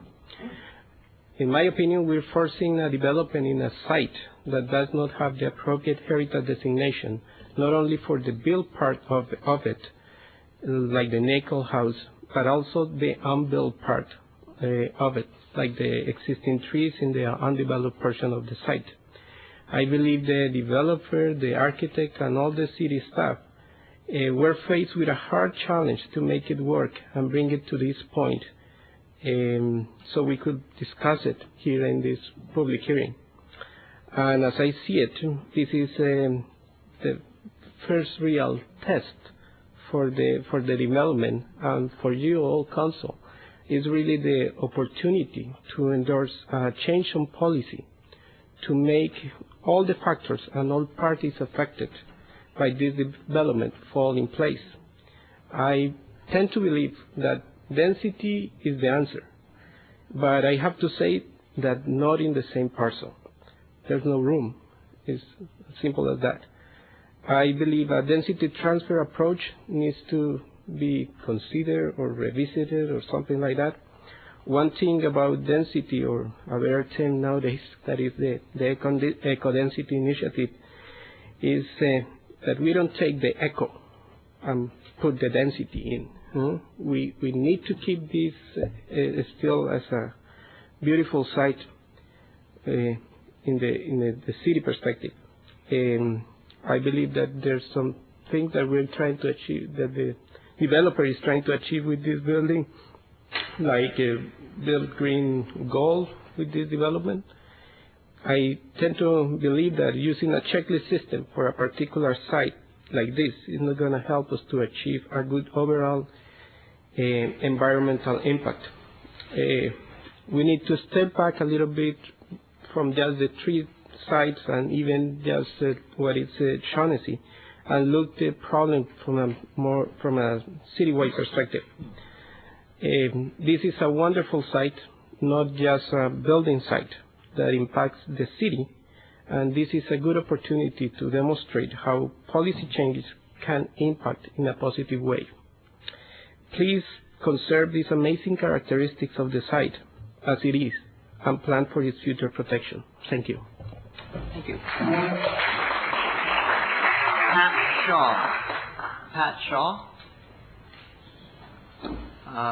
David Kwan. Oh, Pat Shaw? Okay.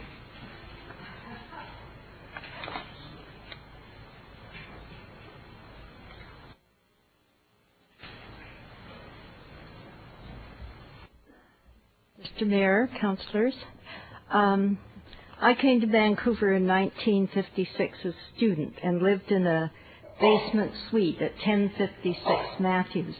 And like other people talked about, and particularly Ms. Gibson, I just couldn't believe this area. I came from Montreal, and so I just didn't dream that a place like this could exist. Well, of course, I couldn't stay as a student, but I was fortunate enough to marry and move back in '64. So I think my husband and I are the longest-term residents who've spoken tonight. And I have to say this area means so much to me. And I was part of the group that when the first Shaughnessy plan came in '82, I worked on that. And I also was a member of the design panel for at least 10 years. And of course, I've been a member of SHPOA for as long as we've been in the area. And I now live at 1389 Matthews. And I clearly remember the reason we brought in the first Shaughnessy plan was because there were rumors and concerns that there would be townhouse development in our area, such as that. And we all were so anxious, those of us who worked to bring this in, to preserve our area as a single family area. But we did recognize that some concessions had to be made for the owners of older homes, and the infill option was accepted. And I just don't understand why this application is even being considered. The person who bought this must have, well, obviously would know the rules and know what the bylaw was all about. And not only this proposal is asking for variations on use, floor area, height, and setbacks. In addition, the removal of all the trees, clear-cutting that lot is an absolute travesty. Those trees are one of the main assets of our area. I don't understand still, no one has explained to my satisfaction why the infill option, which I think the Spaxman report recommended, is not being considered. And this was agreed upon to enable traditional and heritage houses to be retained, and it's worked well. And I just don't understand why an exception is being made for this particular property. So I beg you, please do not change the atmosphere and character of this very special neighborhood, which will become increasingly important as the population grows. This, in fact, is all the more reason to oppose the development and preserve our beautiful neighborhood for future generations. Thank you.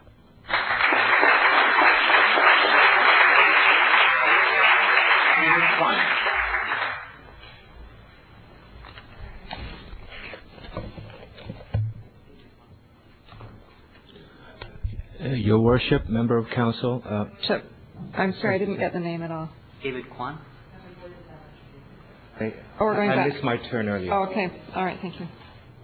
Your Worship, members of Council, good evening. I'm David Kwan. I live in First Shaughnessy. I have a prepared text in here, but if I may, I could actually just kind of answer a question that I heard put to Ms.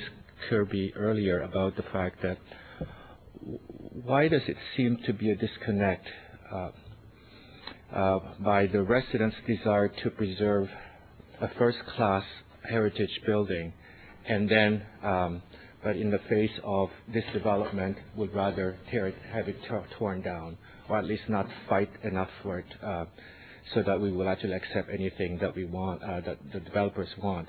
Part of it was answered by Ms. Kirby, but the other part is, I think that instinctively we feel as residents that we don't want to Disneyfy our neighborhood. What we see in here is almost like a Disneyfication of the preservation movement, is that you preserve a building intact, you preserve the front of it, you go around the back, everything is different. Somebody who would buy that building as preserved would probably be paying close to $10 million in this market. Would a family who pays $10 million willing to live without a backyard and willing to actually have a front yard that is actually going to be tied down to being a rose garden, and they cannot actually put their family gathering or picnic and patio in front of the building? I think that there's that instinctive feeling that we have that we just don't like any type of preservation just for the sake of preservation, because part of the reason why Shaughnessy exists and is thriving is because we live in the community. It's actually a vibrant community with old houses, but they're not just for show. We live there. So that's my take on it. But I'll just go on with my prepared text. I'm here to urge all of you to reject the project before you, as this project is not in the best interest of First Shaughnessy and the city of Vancouver at large. The staff report would have us believe that the proposal is a win-win-win scenario. A win for the heritage preservation in the neighborhood because the existing Rose Garden and Nickel House will be saved from demolition and restored. A win for the developer because he will be generously compensated for this effort. A win for the eco-density because the western portion of the site will be rezoned to allow townhouses construction to mirror the existing high-density development north of 16th Avenue. Previous speakers before me have pointed out the lack of transparency in the development process, questionable property valuations, inappropriate increased density, whole-scale destruction of existing vegetation, and the permission of townhouse development as some of the reasons why this project should not proceed. I would like to concentrate my comments on the issue brought up by Mr. Spaxman at the first day of the public hearing, that for 80 years, the treed corner of the site where Granville, 16th, and McRae converge served as a major gateway to the Crescent, the jewel in the crown that is First Shaughnessy. Whether it is planned or by benign neglect, this corner was never developed. This is a chance for a new development in the area to strengthen and highlight this gateway. Architects call this the genius loci, the spirit of the space. That is the spirit of the space of that corner. When you drive along Granville towards south, there's no doubt that you have actually reached a different neighborhood. Part of that is a visual cue that you see in that corner. And I feel that a row of... Please summarize, sir. Okay, I'll be through soon. A row of 11-unit flat-roofed townhouses with multiple main entries and roof terraces sandwiched between the heritage-designated Highcroft Estate and a prominent Spanish Revival estate-like home should not be viewed as a solution to this. I'd like to maybe put your name at the end. Just two more paragraphs. The townhouse proposal lining the perimeter of this western CD. Sir, we have to. We got a number of people that are needing, to be able to complete. Okay, then I will go to the most important thing. Is that I have a suggestion, because we would like to actually preserve this heritage quality of this corner. Has anybody looked at moving the Nickel House closer to 16th and Granville? Consequently, then, as you're driving along the street, this gateway would give you a preview of what the Crescent looked like with a bona fide heritage home. Councillor Chow has a question. So you're suggesting to move the house downhill instead of further up? I'm not making that suggestion, sir. What I'm saying is that has anybody looked into that as an option? Because my feeling all along has been that if it's a choice between preserving Nickel House and the expansive Rose Garden in front, and consequently compromising all the development behind Nickel House, maybe it's better to just preserve the house itself by either moving it closer to the Crescent and then have infill housing north of it, or moving the house closer to that corner and have bigger, more expensive homes near the Crescent that the developer can sell at a premium, because there's no commitment that to the new owners that it would have to be maintained as a heritage site. No, I thought it would make sense to move it further to the Crescent and build infill. Well, that is actually down the hill. But apparently that solution was not favored by the staff and the developer. for whatever reason. Okay. Okay, thanks. Thank you. Yeah. Now we're going back. Oh, sorry, we have to finish. Okay, Eilish McKendy.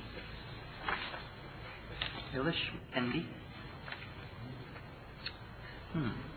Gilda Mahabir. Oh, Eilish says Andy. I came here, Your Honor, Your Worship, and councillors.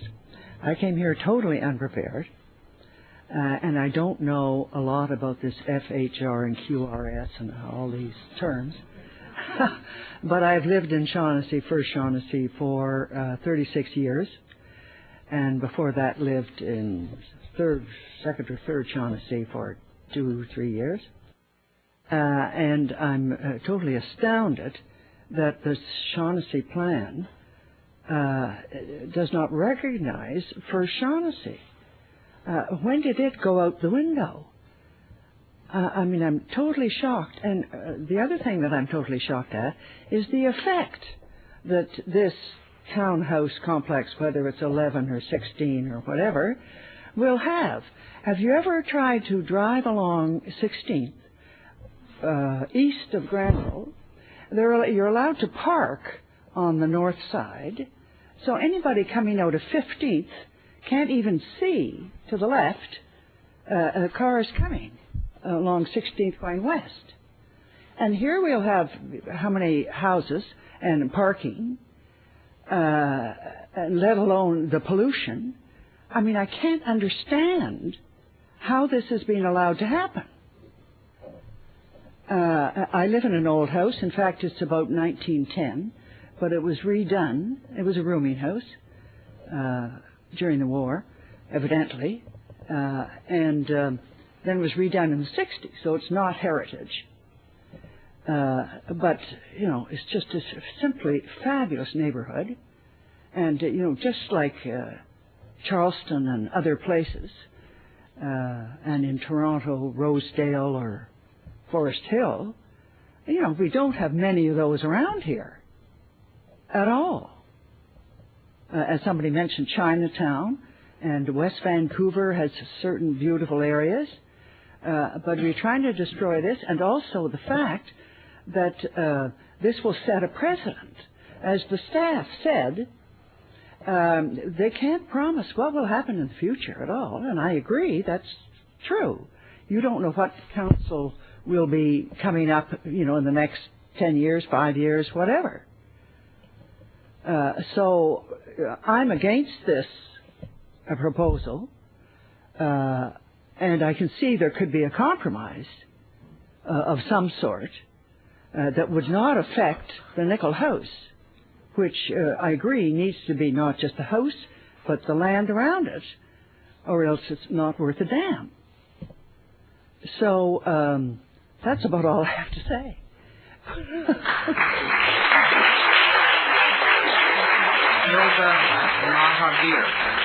Gilda Mahabir, followed by Jane Derbyshire.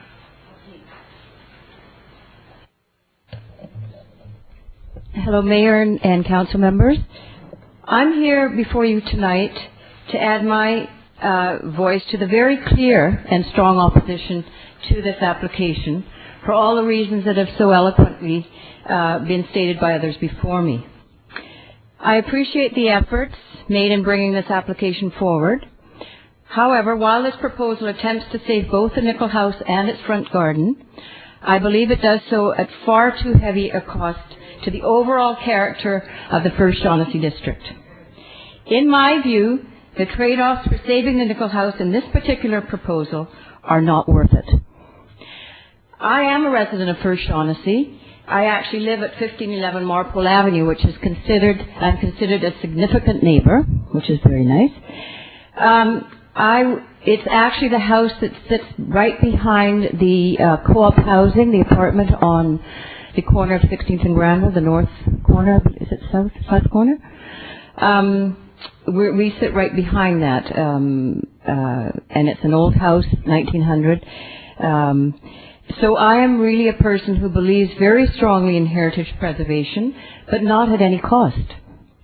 I would much rather protect the overall character and integrity of this neighborhood than be held ransom by the not so subtle threat of possibly losing the Nickel House. From my perspective, there are better options available that many people have already discussed that fall within the First Shaughnessy Official Development Plan and do not require rezoning. I am not here to argue whether 16 townhouses or 15 townhouses or 11 townhouses are enough to compensate the developer. I am here to say that there should not be any townhouses on that property, no rezoning, period. Several years ago, there was a huge outcry by neighbors over the spot zoning of part of the Highcroft estate into CD1 to allow the construction of townhouses, as you have heard. And in response to that outcry, the FSODP was enacted to prevent the same thing from happening again. Well, here we are, again. I believe that this proposal, if accepted, will set a dangerous precedent for further erosion of Shaughnessy. Surely a city's beauty lies in its diversity. Do we want every neighborhood to look and feel the same? What good is an official development plan if it can be ignored, manipulated, or violated? As members of council, under the Vancouver Charter, Section 563, which has already been alluded to, council should not authorize, permit, or undertake any development contrary to or at variance with the official development plan.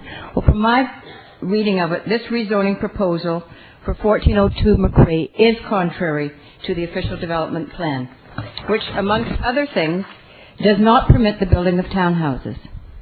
If developers sense the council is unsupportive of the FSODP, it sends a very strong signal to them that Shaughnessy continues to be open to ongoing speculation, resulting in the continued degradation of an historic and beautiful neighborhood. And whether you want to believe it or not, this application does set a precedent. In fact, has already set a precedent by the mere fact of it being brought before council. And I know this particular developer was opposed to Greencroft, and I remember at that time that he stated that if the Greencroft development went ahead, he would be looking in the future to do something similar. And this is what precedent is all about, whether you care to believe it or not. Greencroft was a precedent. This is now setting a precedent because people, whether you believe it or not, they will look at it. I live on the, you can call it the arterial. I'm on 16th and Granville. My property borders Granville. Maybe I want to do, maybe I want to build an apartment there. We'll be coming to you because I want to maximize my profit. And we look to you to prevent people who naturally want to get the most out of their property. We look to you to stick to what is allowed and prevent this speculation from going on. That is what we trust you with doing, and I hope that you would do. It seems to me that there are more incentives to destroy the character heritage of a neighborhood than there are to preserve it. There are just a couple of comments that, going back, thinking of some of the, actually probably what I should do is say I'll come back. Come back. Okay, thank you. So just in closing, I am opposed to this rezoning application, but I am for development that fits within the First Shaughnessy Official Development Plan. And as members of council, I ask that you protect the heritage character of First Shaughnessy by not allowing this proposed rezoning and proposed construction of townhouses. Thank you.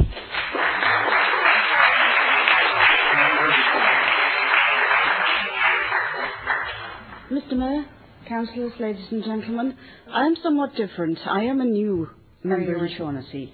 We 3 years ago bought a Heritage B house. We bought it because we loved it. We love the area. We think it's wonderful. I would be so sad to see it change. I think that you would be setting a precedent that is not one that you wish to set. Thank you. Valerie Hunter. Valerie Hunter. Valerie Hunter? No? Sandra Kelly. Oh, Valerie Hunter's coming.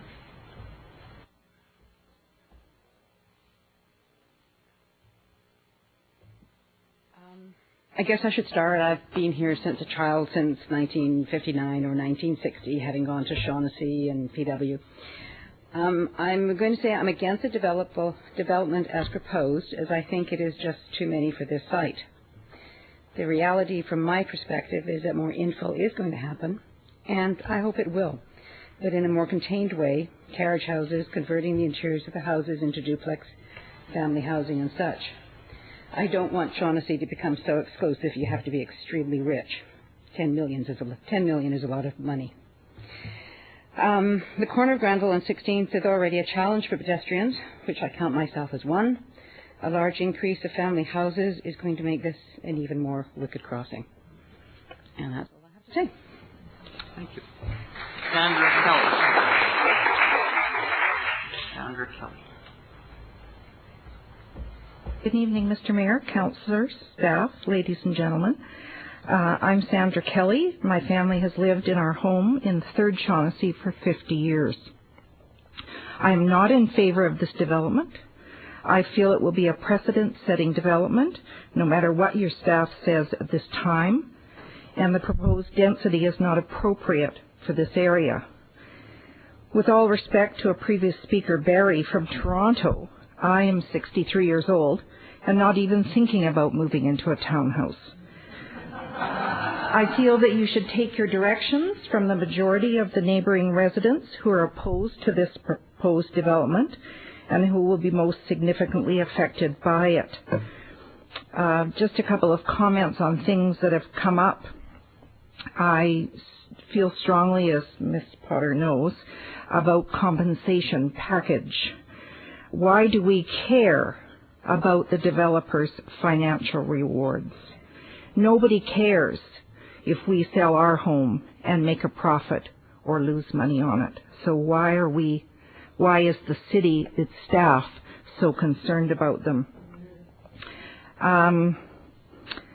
Why do people need to be rewarded for maintaining a heritage home?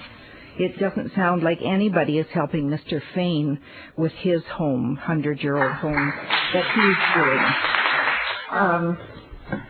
I just don't think it's right. Thank you. Okay, now we're going to go back to the repeats. Ray Spaxman.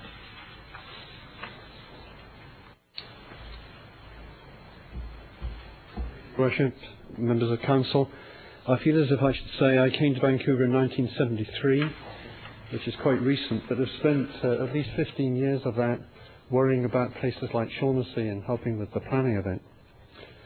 When I last spoke to you on February the 14th, some 50 or 60 speakers ago, I recommended that you amend the conditions of approval for this rezoning application to reduce the number of townhouse units to 11.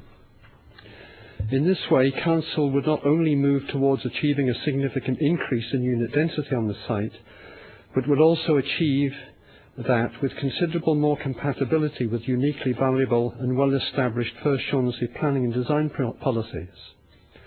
At the time, it seemed like an achievable compromise. However, now, having heard the many informed and excellent presentations opposing rezoning by the vast majority of speakers, read the various late-arriving yellow memos from staff, and because the process has been so flawed, I believe the other development alternatives need to be considered. As a consequence, this application should be refused to provide the opportunity for a proper, transparent process to genuinely evaluate other alternatives. I know this is a difficult decision for councillors to make. However, you need to balance a number of factors. You will be concerned to be fair to the applicant, respectful of the strong opinions expressed by the Shaughnessy neighbours, while ensuring the future well-being of First Shaughnessy. I would also ask, with respect, that council and staff give serious consideration to the following shortcomings in this rezoning process. The lack of transparency and disclosure is unacceptable. Economic evaluations, pro forma records and results of the public processes employed, evaluation of alternatives were inappropriately and inadequately shared with the public. There's been a lack of response to the issues that have been raised over the last several months. It's as if staff started the process, went through step 1, step 2, step 3, step 4, and didn't notice that step 2 was beginning to go astray, but went on to step 5, step 6, step 6, and again the residents were getting concerned.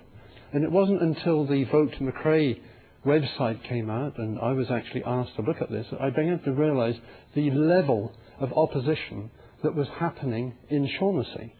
What happened to the process which enabled further reports to come out without reference to the concerns that were raised at that time?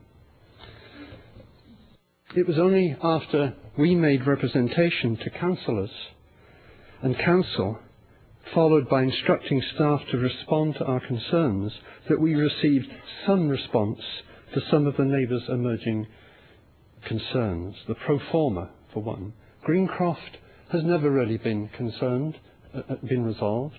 We've raised it on many occasions. There are still issues, and you'll hear more about them tonight. You've had another yellow memo, which creates more disturbance because the guy from Greencroft will tell you he doesn't agree with that memo. You can't handle it. I can't handle it. The neighbourhood can't handle it. Something has gone wrong. The guidelines evaluation, the relationship of Shaughnessy to Fairview, the President. We had this afternoon received more information with the late arriving yellow memos about the pro forma. And again, it's too much to expect the citizens to respond to late information that should have been debated months ago. When we look at the precedent, for example, there was a reasonable memo produced some time ago which you had, and I think it was read out again tonight, which talked about Class A properties. What about the Class B? What about the Class C? You may say they don't matter, but one of the things that has emerged in Shaughnessy over the last several years, which we found out when we did the Greencroft report, is that there are many properties which are inappropriately calibrated in Shaughnessy. In fact, there are Bs and Cs which ought to be As. But at the time that was done, we were not sufficiently sophisticated about... Summarize. Do you want to come back? You can come I another don't have to, but I'll finish. Why can't I finish? I'll do a sentence here. On a typical real estate survey, just a quick one, when you get a real estate appraisal for your house, you get 2 or 3 appraisals. What you've had here is one, and you've had the struggle of somebody else to give you another one. The values will differ. You have to make the judgment. Unfortunately, you are in the position to judge not just the one that came forward, but a reasonable balance on what that value should be. So I would recommend that you refuse this rezoning application. Thank you.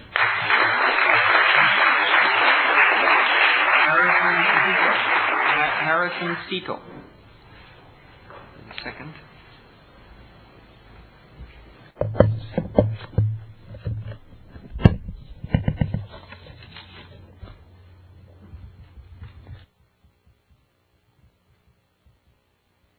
Worship and councillors, just some logistics, so I'm able to come back if I have more to say.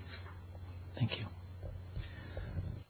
Just please allow me to remind you, I spoke before and I asked the council not to accept the rezoning, to instead consider allowing the developer to develop some infill housing within lot 2A, and to leave lot 1, 3238 Granville, undeveloped.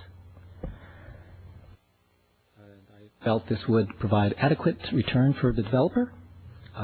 It would also retain not only our man-made heritage of Nickel House, but our natural heritage of the wooded lot. I want to address something I heard at the previous meetings. I heard a couple times from city staff that in response to the councillors' questions, what the obligations were in a certain scenario. What were the obligations? And my recollection, and to paraphrase the city staff, was something of the order, well, they said, well, this is a private development site, ... And I guess I interpret that, well, this is a private development site, to mean that within reasonable means that the developer could do what they wanted with the site. And so that attitude of, I own this land, I can do whatever I want with it, I'd like to address that as a paradigm of a past era, a paradigm of the Wild West. And I want to point out that there's a new paradigm emerging, the paradigm that the First Nations people have known for generations, the paradigm of that we are all interconnected in one single web. You pull, imagining a spider's web, you pull the spider web's little here, it moves everything in the spider's web. So the Wild West paradigm of the individual, that this is my domain, I can do whatever I want with it, that's a paradigm that's past. That's a paradigm that's led to the degradation of the environment. People have followed that paradigm. We've come up, the result seems to be global warming and greenhouse effects and landslides. So there was a previous speaker, Vanessa Weeb, who spoke about she wanted to speak on behalf of those who couldn't speak. And she spoke for the birds and the coyotes. And so 3238 Granville, the wooded lot that doesn't have a voice, that is part of our web. There is a Zen Buddhist monk, Thich Nhat Hanh, and he has coined this phrase, interbeing, and interbeing to reflect that we are not just separate, we inter-are with everything. So he might give the example of, say, this podium, and we might think, oh, this podium is just separate by itself. But he would say, well, this podium really is actually composed of many parts. This podium is composed of many trees. This podium is composed of the water that went through the roots of the tree. This podium is composed of the nutrients of the earth that went through the roots. This podium is composed of the sun that nurtured the leaves. So he would say that this podium is made out of non-podium elements. And likewise, humans are made of non-human elements. We humans are made of elements, earth, water, fire, air. And those elements... Summarize now. I think maybe you could come back. Yes, certainly. Getting right into it. So to summarize, please consider a new paradigm emerging.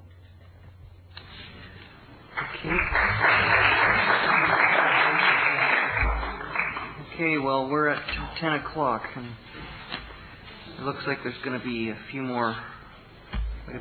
quite a few more speakers. So I think we should recess. Worship, I'm wondering how many more speakers there are and whether we should finish the speakers tonight and then save debate for another night. I just don't know how many more there are. There are... Well, where do they go in? Okay, there are 1, 2, 3, 4, and then another 5, 6, 7, and then who knows who else wants to speak. So we're at least an hour.